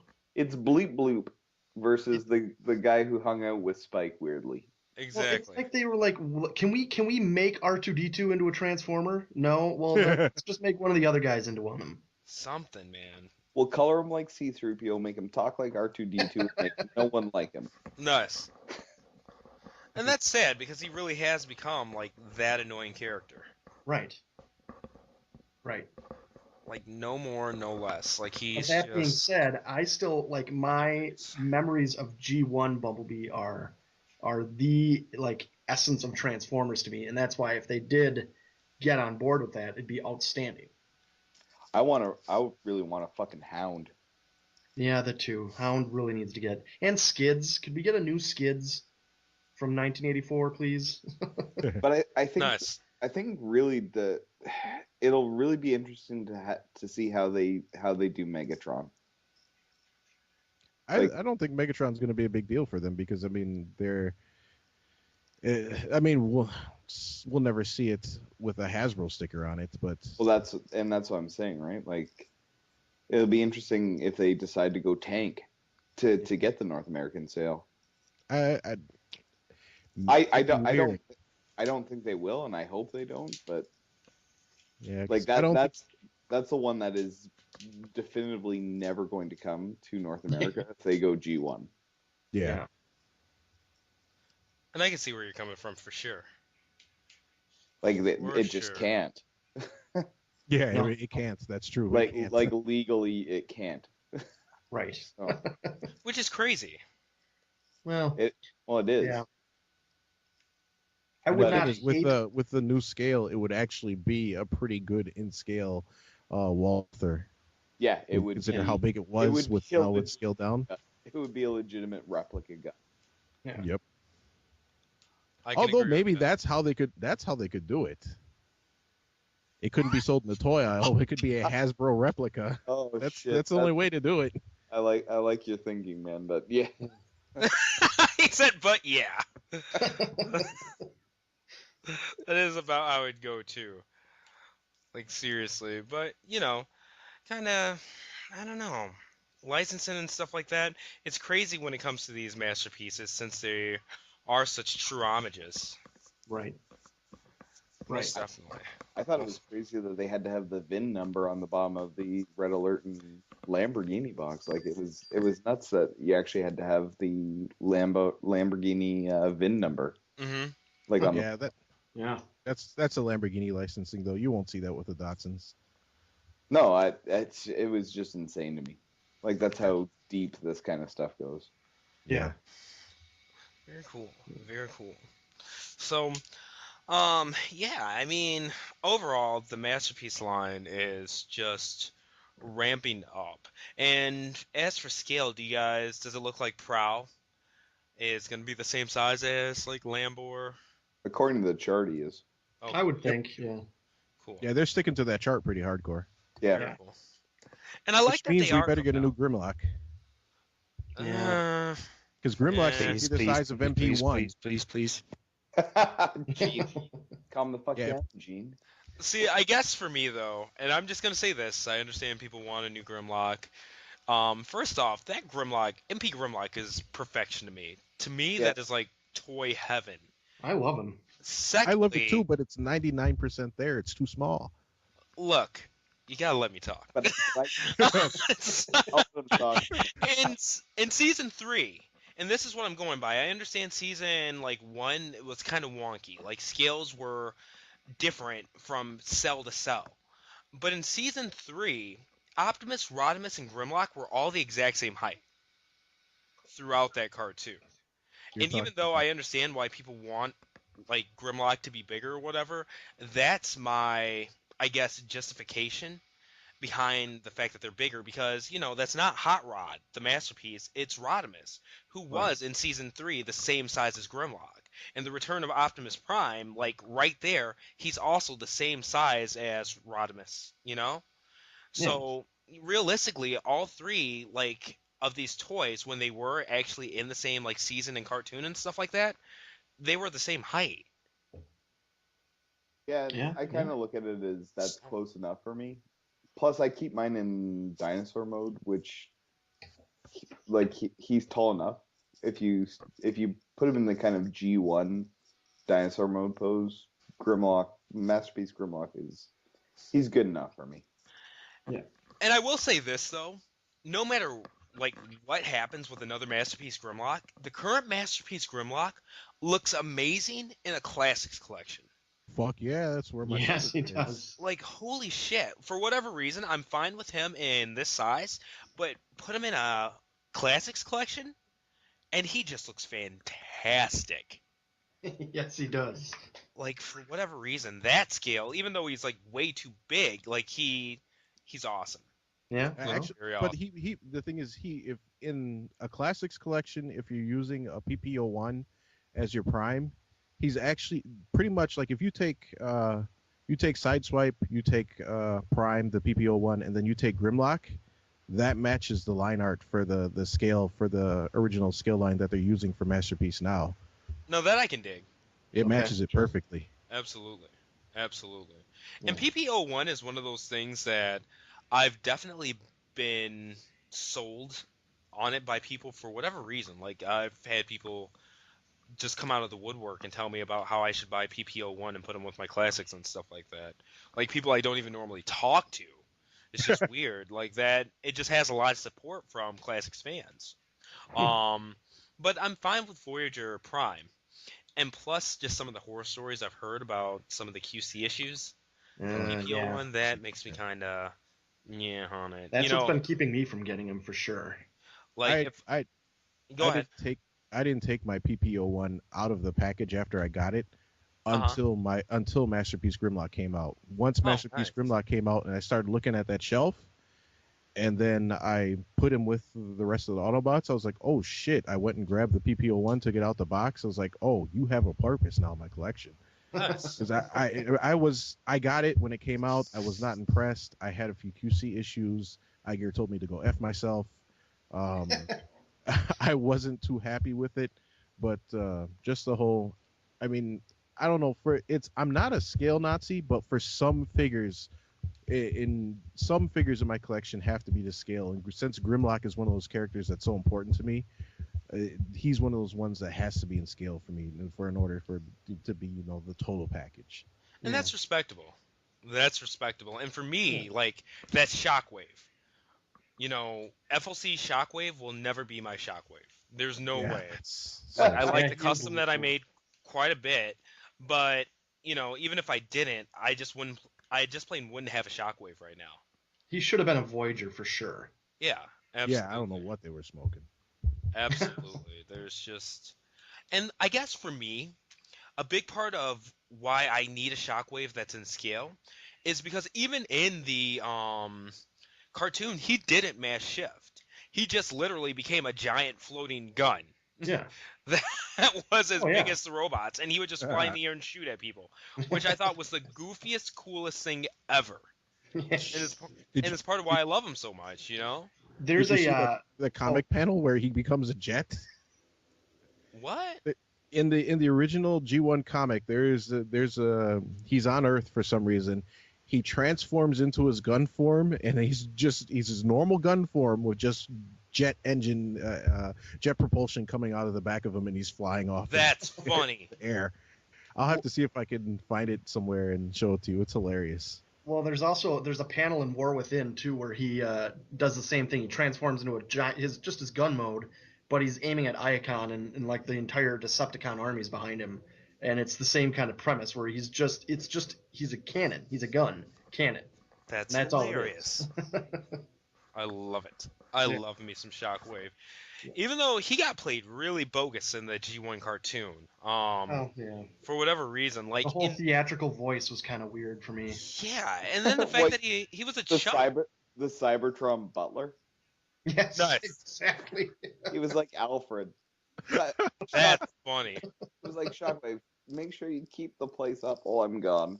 Yeah, that's true. I never thought about it that way. That's We awesome. gotta make sure the rugs are good for Megatron when he gets home. To be honest with you, that's kind of how he acted in the G1 cartoon. Like, they would literally just, like, it was almost like watching Dennis the Menace. Like, Autobots would just come and steal his shit, and he'd be like, aren't you kids? And that was it! Oh yeah, He absolutely. was so ruthless in the original comic, man. Seriously. And then they made him into that chump. Fucking Mr. Wilson Shockwave. Like, get out of here, man. I was not down with that portrayal of Shockwave. Like, he has to be, like, one of the most shafted characters in terms of portrayal, you know? Like, Yeah. I understand Bumblebee being annoying, but he's a badass. Like, even if you watch Prime, the dude is a badass. Like, Yes. he took down, was it Skyquake and shit like that? Yeah. He's nuts. Yeah. But Shockwave just sucked on every level, and it's like, why? Like, the dude's literally, you know, on par with Megatron. In terms of ability, you know, intelligence, leadership, he's right there. Like, he's Megatron's right hand in the comics, not, you know, some kind of subservient or second in command. That's why he was left in charge of Cybertron, you know? But Right. then in the G1 cartoon, they just fucked his shit up. And I don't get it at all. And that's why I was so hyped. They introduced him like such a badass in, whatchamacallit? Was it Dark of the Moon? Yeah, it was the last one or whatever. Yeah. And just got his eye ripped out and fucking got Yeah. busted up. Like, that By was, people. God, Yeah, yeah, by people, dude. yeah. Had people coming out, just jumping out of buildings at him and shit. Like, Yeah. he could've literally, Dudes like, in stepped Red up. Bull skydiving suits and Yeah, shit. dude. Yeah. Fucking flying squirrels and shit, just killing him, ripping his eyes out and stuff, like a fool. Like, I don't know, man. Shockwave, I do not understand why he just gets so dicked over. I don't know. Yeah. He's pretty awesome in the current comics, though. Absolutely. Yes, he is. Yes, he is. But you know, I almost wish, movie-wise, and sorry to veer off here, but I wish they would have saved him for this Transformers 4, since yeah. they're going to reboot anyway, and had him be the main villain. Yeah. It's just gonna disappoint anyways. But Yeah. movie hates. Yeah. I can't even say anything back to that, because, yeah. And I like how, like, Michael Bay's done with Transformers. Michael Bay is directing Transformers 4. All right. All right. Oh, there's that many zeros? Yes, I love I guess I will pay for that. Fuck you. So,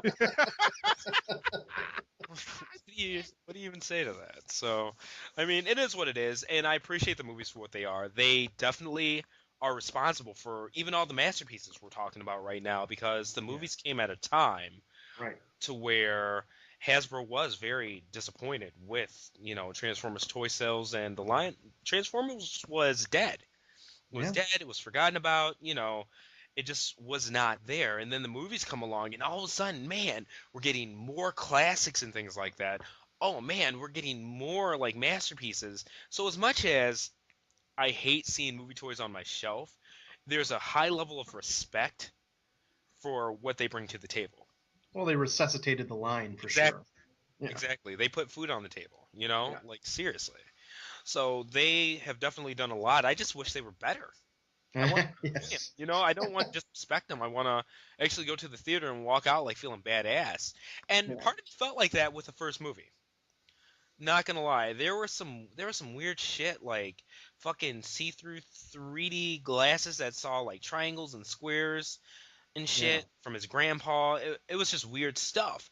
But overall, like it was just so well done. It was like paced well enough to where even if you thought the story was kind of contrived, you understood it.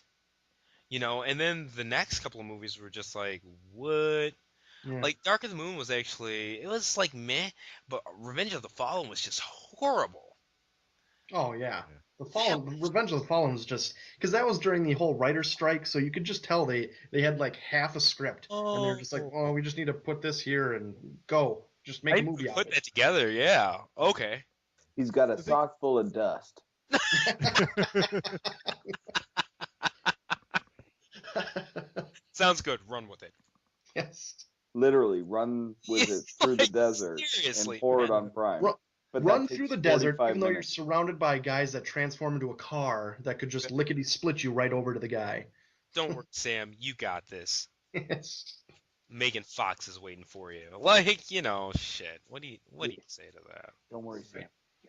What disappointed me so much with the movies is that at the time, like before the movies came out, that's when technology had hit a point where people in their own homes could start doing fairly decent CGI.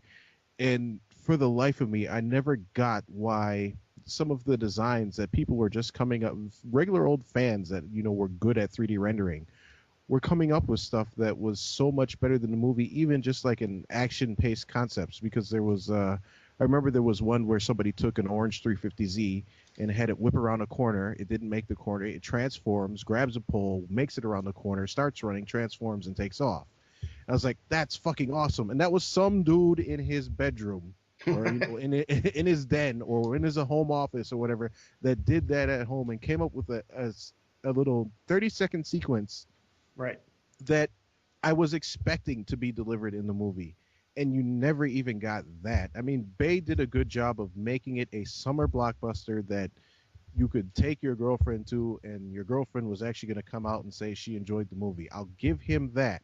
But at the same time, what I don't think a lot of fans realize is that Transformers proved that an IP alone can sell to people.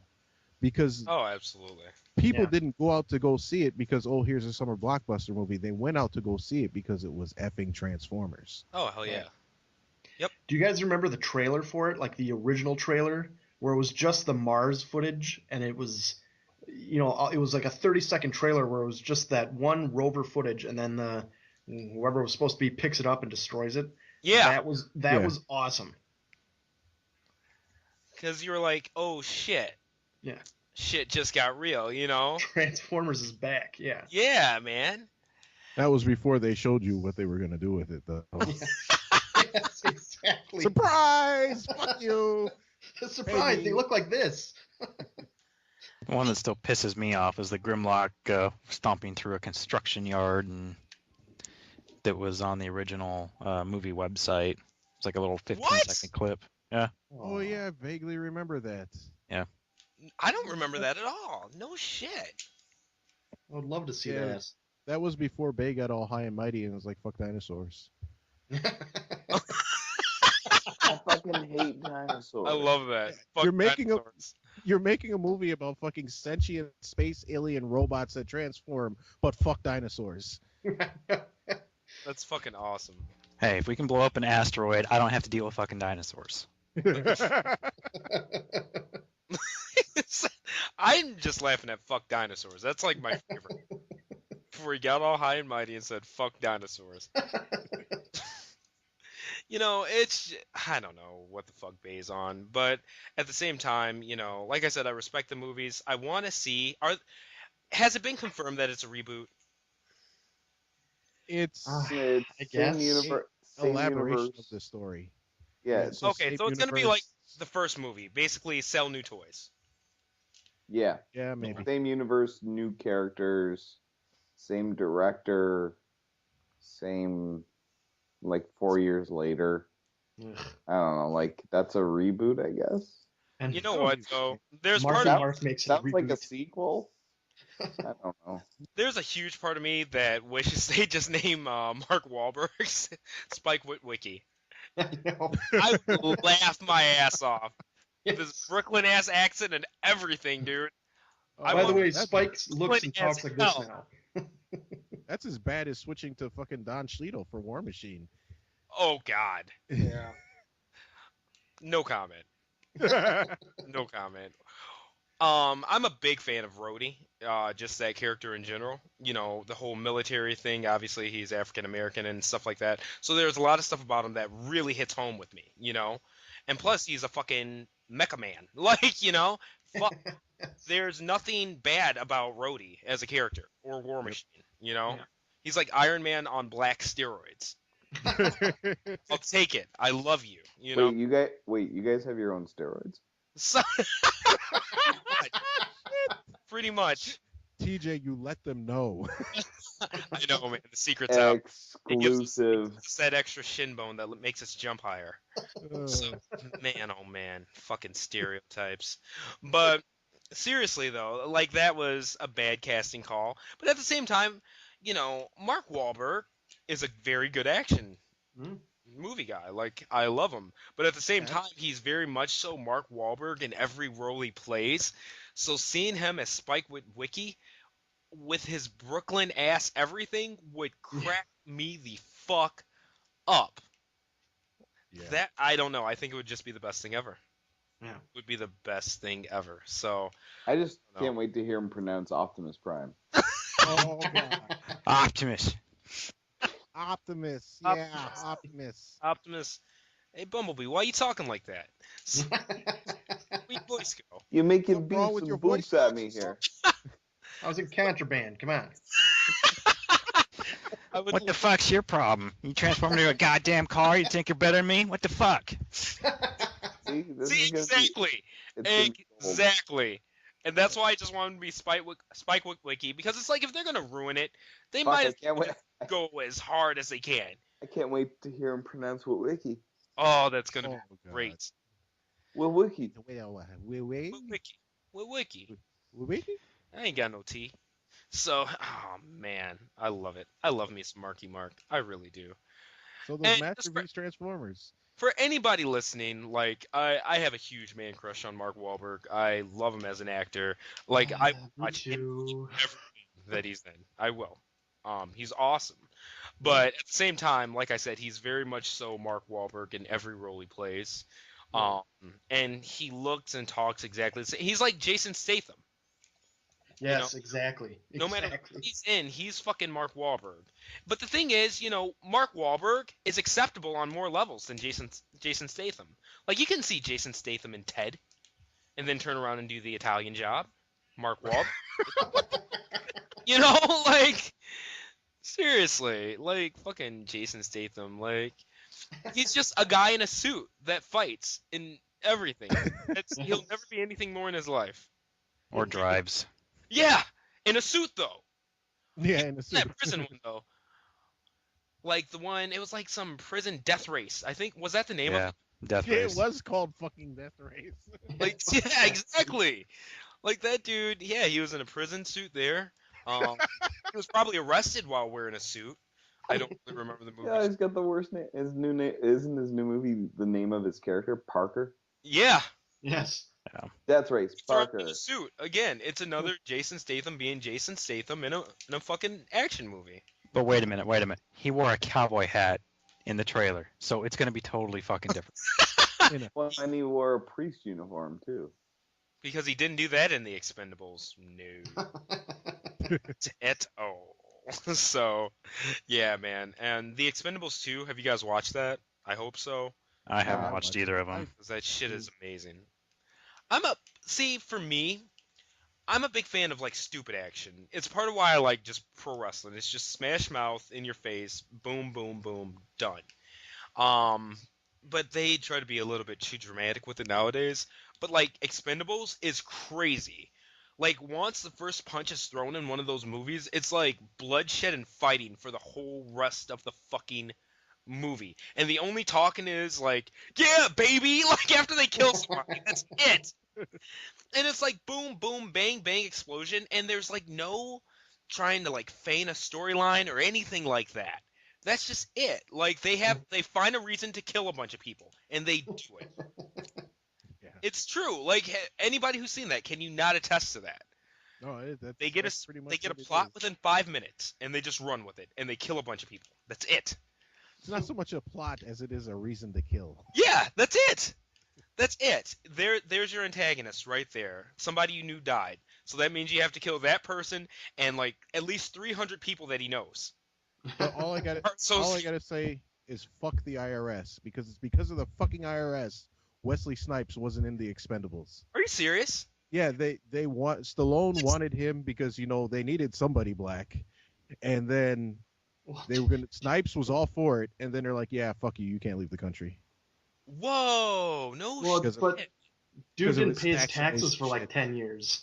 Yeah, but then I gotta give it to him. On the day of the trial, he wrote a check. All right, fuck you. Here's my taxes, and they're like, no, fuck you. You're gonna do some time. Which, Well, that's what happens, dude. You don't fuck with the IRS. That's what yeah, I know.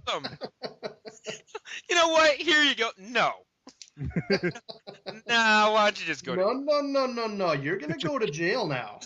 Yeah. That's what you were supposed to pay before the court date, sir. We see what you're trying to do here, silly Wesley. Wait, Yeah, so well, did they he felt- Wait, did they freeze him then, like in Demolition Man? And that's why. That's awesome. He just forgot about it. That's Didn't pay your taxes. Get in the ice cube. man, my hair's still blonde. I can prove it. Seriously.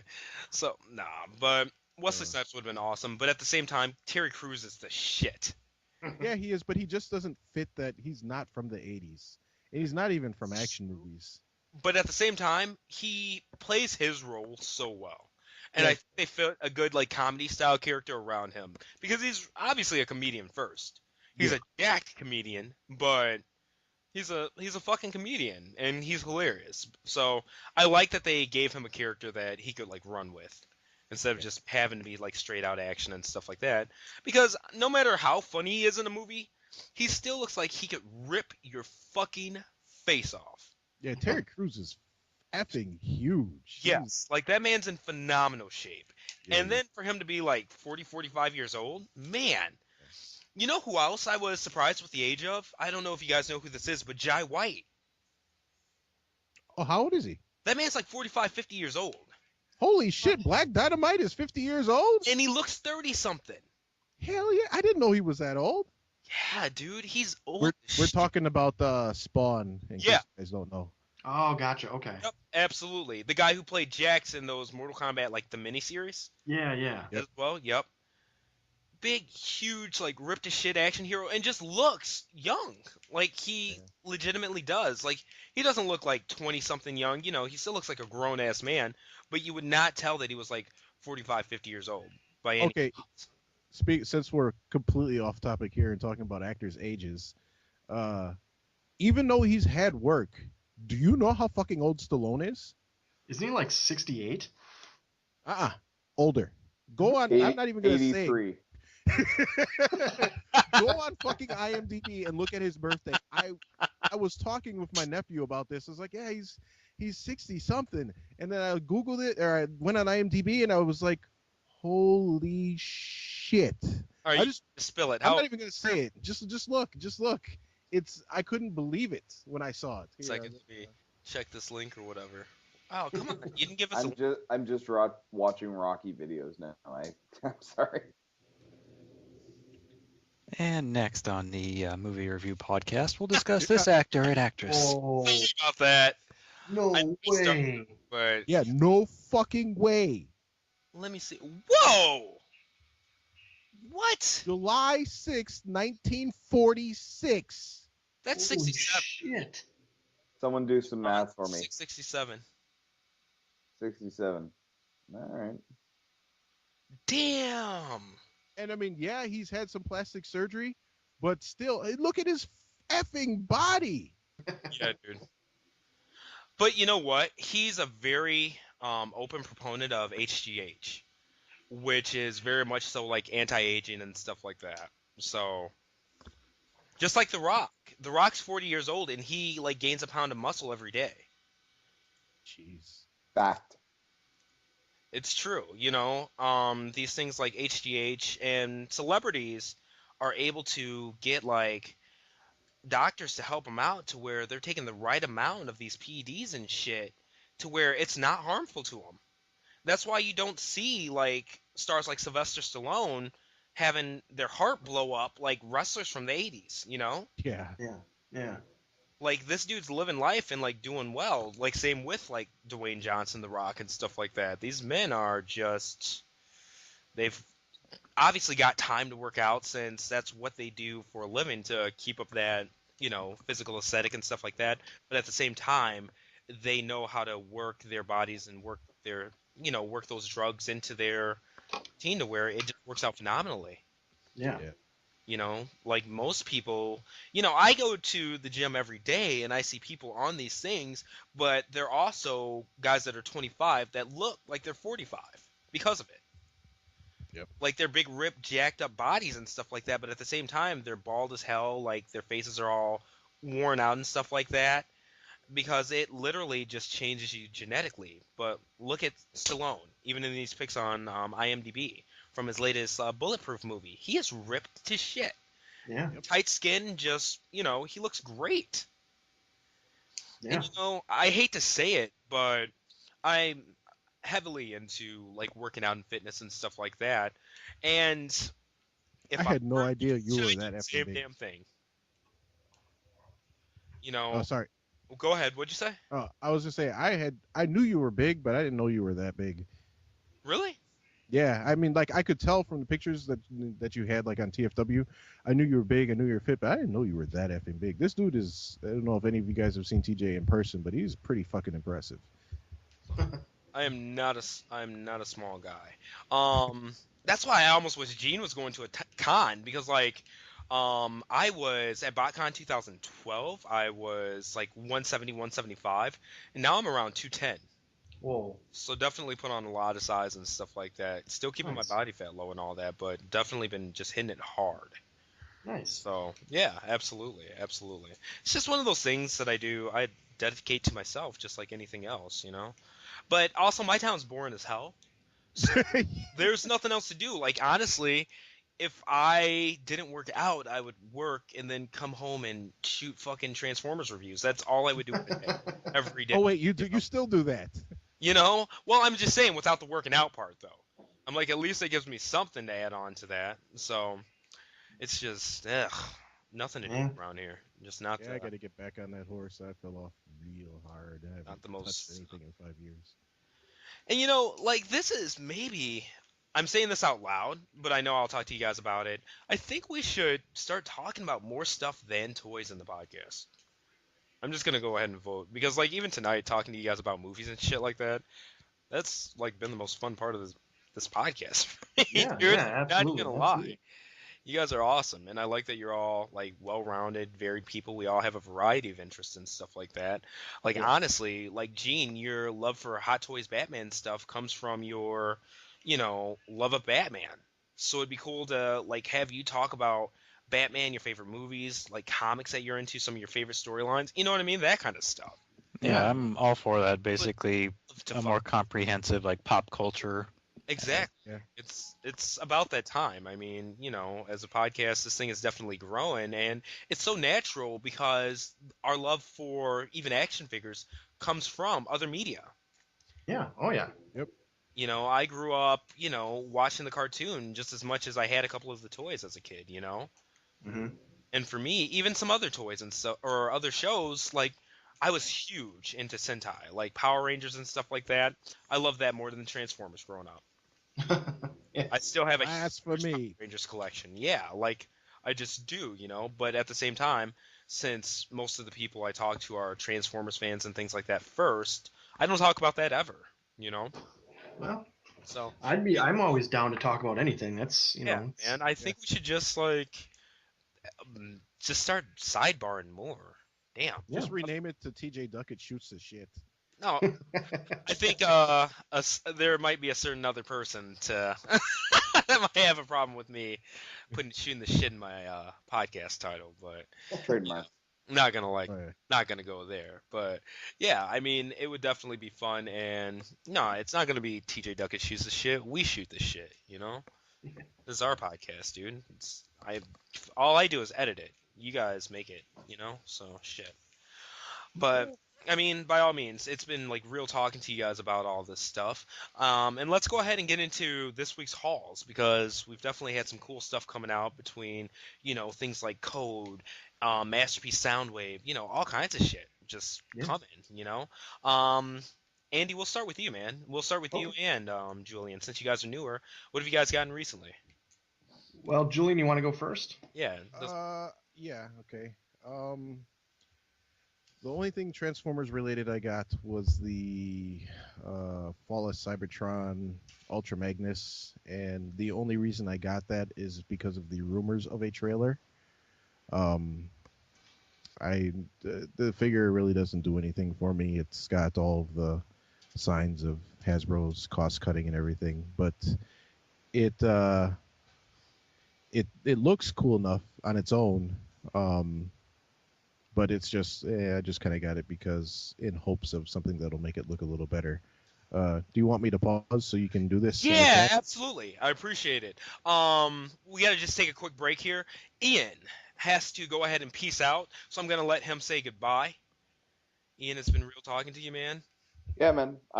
Here's the good news. I didn't get shit this week, so I had nothing to talk about anyway. I mean, I got like the Voyager Predaking from Beast Hunters, which was interesting to pick up, but I already did a review. Anyway, yeah. Awesome. As always, great talking with you guys all. Nice to talk to Julian and Andrew for the first time. Awesome having you guys. Buddy, same here. And honestly, one of my favorite parts of any week is talking with you guys. So have a great night. All right. Have a good night, Ian. Thanks for. You too, Ian. Take care, Ian. too. Yeah. Later, guys. All right. And just so we can all get to, you know, our lives and our waking up, because tomorrow is Friday. And I know I have to work. I know the rest of you guys have to work too. We're all growing up, working men. So let's go ahead and keep this rolling. Julian, thank you for letting us interrupt you there for a second, but go ahead and go on, man. Okay, cool. Otherwise, I got the SH Figure Arts Rock Bison and Lunatic. Nice. Some Tiger and Bunny there. Yeah. All right. I got sucked into this like mostly everybody else did. Everybody's talking about how great the show is, and the show lives up to all the hype, to the point of where initially I was just going to get the just Tiger and Bunny, but I was like, no, F it, I'm going to do the whole line. So I've got everything that's out. I have a pre-order on the second run of the HO1. I've got a pre-order on the Darkness Bunny. I've got a pre-order on Top Mag Tiger. So now all we need is the 3 girls, quote unquote, and I will have all those in hand. Very awesome. Then I got a Macross Zero VF0A that I bought, used off of somebody. I'm a pretty big Macross fan. Really, the only Macross I don't like is Macross 7 because it's a little too weird for me. But for those of you that don't know, Macross Zero is kind of like a precursor to the 1984 Macross Robotech, and the jet design was a little different, and I wanted to pick one up for that. It's got terrible arms, and the arms are made out of the worst plastic ever. I spent the bulk of my night last night trying to repair the arms, and I set them with epoxy. When I reassembled them, basically the arms just started to shatter in every place that I did an epoxy. So there's some shape waste parts for that I'm going to order. Lastly, for the stuff that I actually got, back from the Wave 1 of the Marvel Legends when they brought them back, I'm not a Marvel Legends person, but I love the Marvel BAFs. So I got the BAF Terrax, the Build-A-Figure Terrax, and that thing is effing awesome. I'm kind of surprised that Hasbro could pull off this decent of a quasi 6-inch figure. The only thing bad about it is just the fact that these BAFs have shrunk from what they used to be to what they are now. But other than that, I mean, for a retail quality action figure, it's really nice. I wish fucking NECA could make their action figures to this quality. Do I go on with should I pre-ordered or do just cut it there? You can go on and go ahead on the stuff you pre-order. Pre-orders, I got the Planet X Genesis on pre-order. Oh, okay, the big guy. Yeah, I initially wasn't gonna get it, but my buddy was like, "Here, just get it, and we'll see if it's any good." And so I got that thing coming in hopefully next Thursday. Nice. Then technically on pre-order is my Masterpiece Soundwave, because basically what my buddy did is he kind of held off his shipment of stuff, so everything will come in one shipment. So I won't get my Masterpiece Soundwave until then. But then also with that, I will get the 12 PM Wild Tiger, which I got at a highly discounted price, which is super awesome because it's not worth the $300 that they're asking, but it might be worth it for the price that I'm going to get it for. Very cool. I'm looking forward to that to see how much it differs from if it's just a giant figure art or if it's actually, more than just that. Yeah, and I can't wait to see your thoughts. Yeah. And the last thing I got is I guess it's technically not a pre-order, but it's something I ordered and I'm waiting for it to come in. I also got the Macross Frontier Macross Quarter, which is the equivalent of the SDF-1 for the Macross Frontier series. So hopefully Thursday and Friday I will be getting a ton of shit. That works. Thirsty Thursday. Yeah. So, yeah, man. So, but whatchamacallit, thank you for sharing, bro. And Andy, let's go ahead and go to you, man. Well, I've had a pretty eventful week. Today, just today alone, I got my Masterpiece Soundwave, which I'm in love with. Nice. But with him, I also got my Fall of Cybertron kickback, finally. And again, really starting to like him. I was a little meh at first with him, but now that I've had him out of the box and played with him, he's pretty awesome. I also got in a Euro Classics G1 roll bar mint on card. That really just goes with I'm trying to collect import G1 Throttlebots in box. It's kind of a niche, like a side project of mine, but that was pretty cool. And then non-Transformer related, Monday I got in Lego Lord of the Rings Helm's Deep, which has been just a blast putting those together. Roll bars on a blister, actually. And I do have a GIG Chase in box, that uses the old Takara Tomy boxes, which is much, much better. I would rather get them all in their original Japanese boxes. But yeah, the Lego Helm's Deep is pretty excellent, and Soundwave is just fantastic. I'm going to try to get the review of him done on PAX Cybertron this weekend, Nice. which would be great. I should be getting a new light box in, hopefully tomorrow. Nice. Yeah, that'll help a little bit with the pictures. And then in terms of pre-orders, next week, I'm hoping my Takara Fall of Cybertron Bruticus comes in.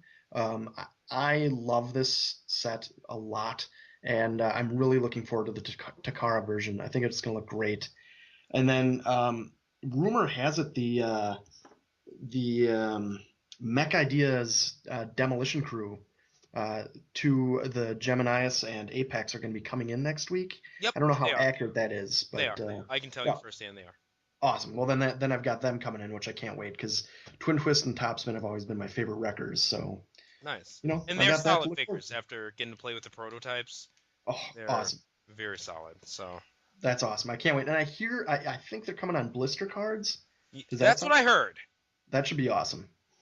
That That is should in be fact awesome. what I heard. So Excellent. So that's all I got for now. very cool. Very cool. Gene, what about you, man? I didn't get shit this week. Hey. I got absolutely nothing. My Soundwave and Red Alert are scheduled to be delivered tomorrow, it looks like. So Oh, you got them both from Robot Kingdom?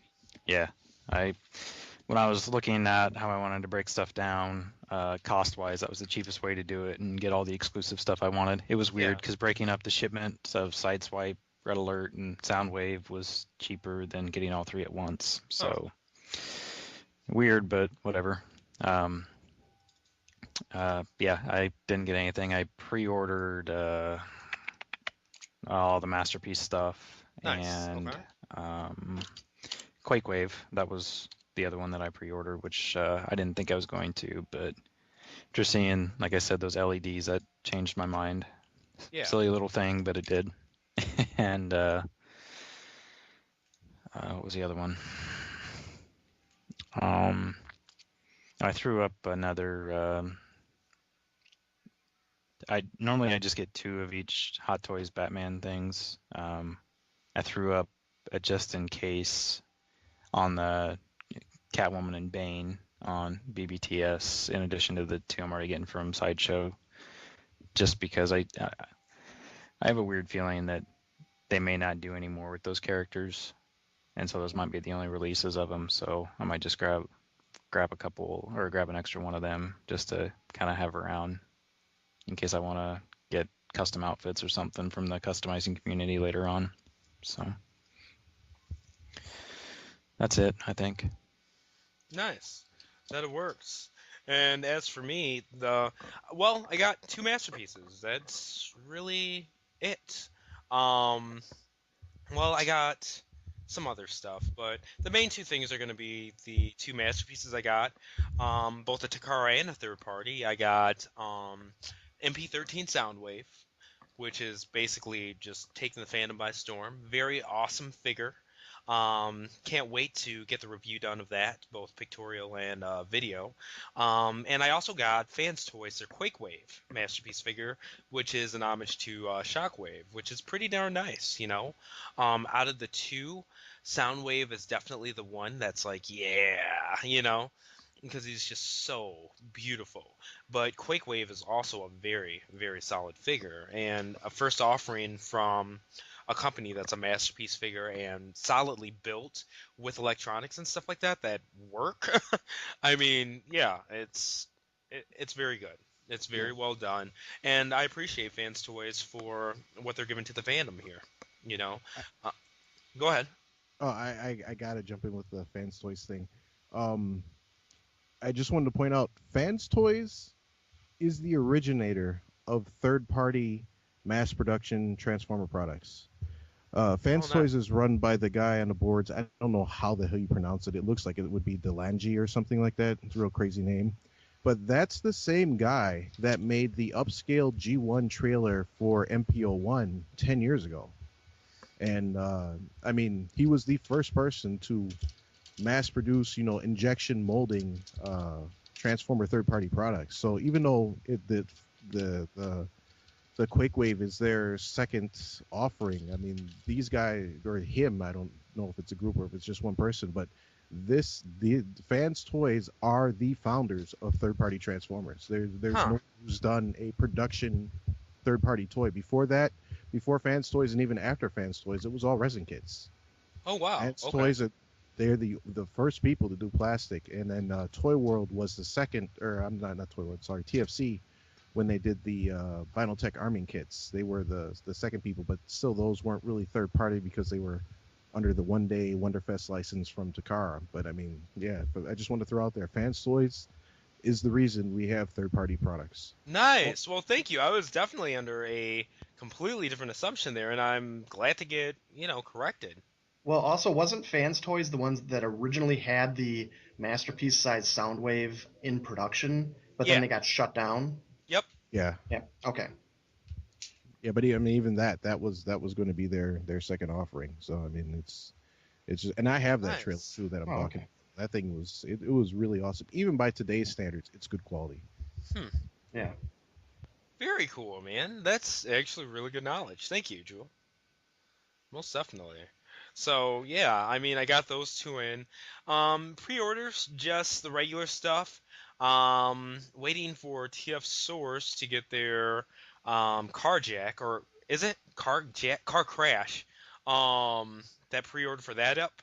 so I can order No that. way, or Carjack's whatever. way better. So yeah, sorry. Jack I would was be like, awesome. what the fuck is it called? So, whatchamacallit.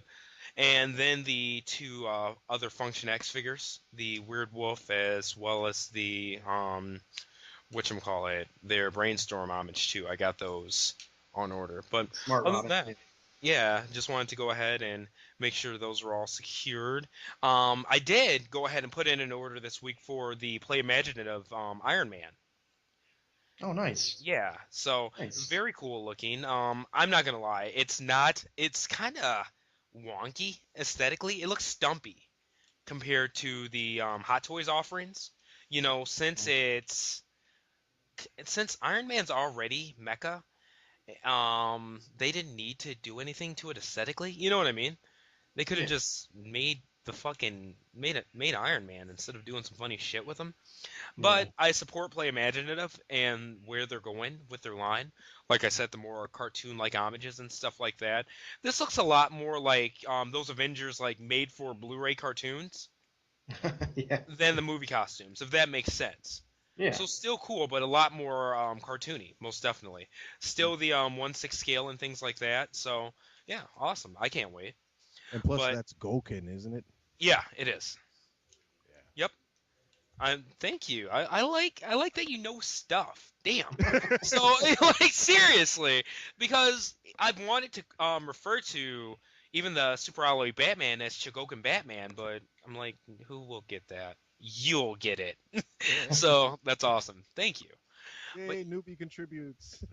Yeah. And we're not even talking about movies. But that's about it for me. Nothing too crazy. I've got some Gundams that I actually ordered, not pre-ordered or anything like that. What do you got coming in with that? The Robot Spirits I've got. Let me go ahead and actually pull up the order here Yeah. from HLJ. I've got the ZZ Gundam Nice. as well as the regular Unicorn Gundam. I have the Destroy mode, you know, the one Yeah. where the panels are all slid up and there's Yeah. right underneath. You got the whatever regular mode where it's Yep, got the exactly. faceplate. Yeah. Yep, absolutely. And with the unicorn, like the Nice. crest folded up on his head for the Yeah. unicorn. Yeah. So that's going to be nice. And that's just one of those ones that I've always wanted. Eventually, I'm going to get the high grade Unicorn Oh, Gundam yeah. with the transforming panels and everything like that. Yeah. Because that's still like only $50. Yeah, it's a That's great not deal. that I mean, those price. high What the grades fuck? are a great deal. They really are. They're smaller, but you get a lot in them. I know, and What- they're nice. Yeah. Yeah. What's Like the they're not even grade order? bullshit toys. What was that? Yeah. What's the grade order? Because like this, I pulled up this ZZ Gundam because I'm not a Gundam person. I thought And it it was was real high master. No, it goes. Well, it depends on which way you're going. If it's Okay. more expensive, more detailed, it goes perfect grade, master grade, forgot about- technically real grade, and then high grade, and then 1/144th. Okay. Because I saw this thing at a local comic shop and I almost picked it up. Oh, okay. Well, I mean, they're all pretty awesome.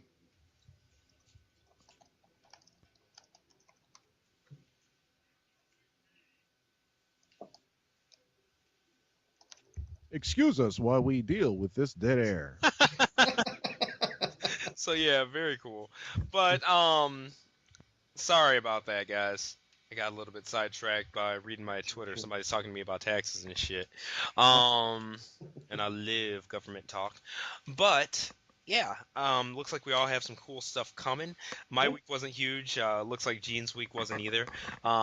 You know, I guess like Masterpiece Soundwave is pretty much the norm, you know. Yeah. To the point where it's a very special toy, but it almost feels like nothing special because everybody's getting it. Yeah. Like this is one of those ones where you see people that don't even normally talk about Masterpiece toys, like getting them some Masterpiece sound. Well, it's not even People like, don't even did talk you about get it? It's Transformers. yeah. So absolutely, and it's a great toy. I haven't transformed mine yet though. What, to tape deck mode? Nope. Oh, dude, it's so awesome. It's not difficult at all. Like with Prime, he's still kind of fiddly. There's some parts that are kind of fiddly. With Soundwave, once you do it once, you'll remember it every time. Nice, very cool. Yeah. Very cool, very cool. So yeah, well that goes ahead and wraps up the what we got, our pre-order section and stuff like that. Just to go ahead and recap what we've talked about tonight, we had some individual topics. We talked about the new Fansproject releases, the TFCC subscription service being delayed. We talked about some good old Christian Bale and his kind of Make-A-Wish-ish, just philanthropy type things. The call to the leukemia patient, who was a big fan of him and Batman and whatnot. The DX12 Bane and Joker were delayed for a couple of months there. Well, Bane's original release was March, but Joker got delayed 2 months there. We talked about MMC's Feral Rex, as well as Fansproject's Car Crash, which is once again their homage to Breakdown. And he's going to be part of the Ministor Combiner that's coming up. Our main topic was the State of the Masterpiece line.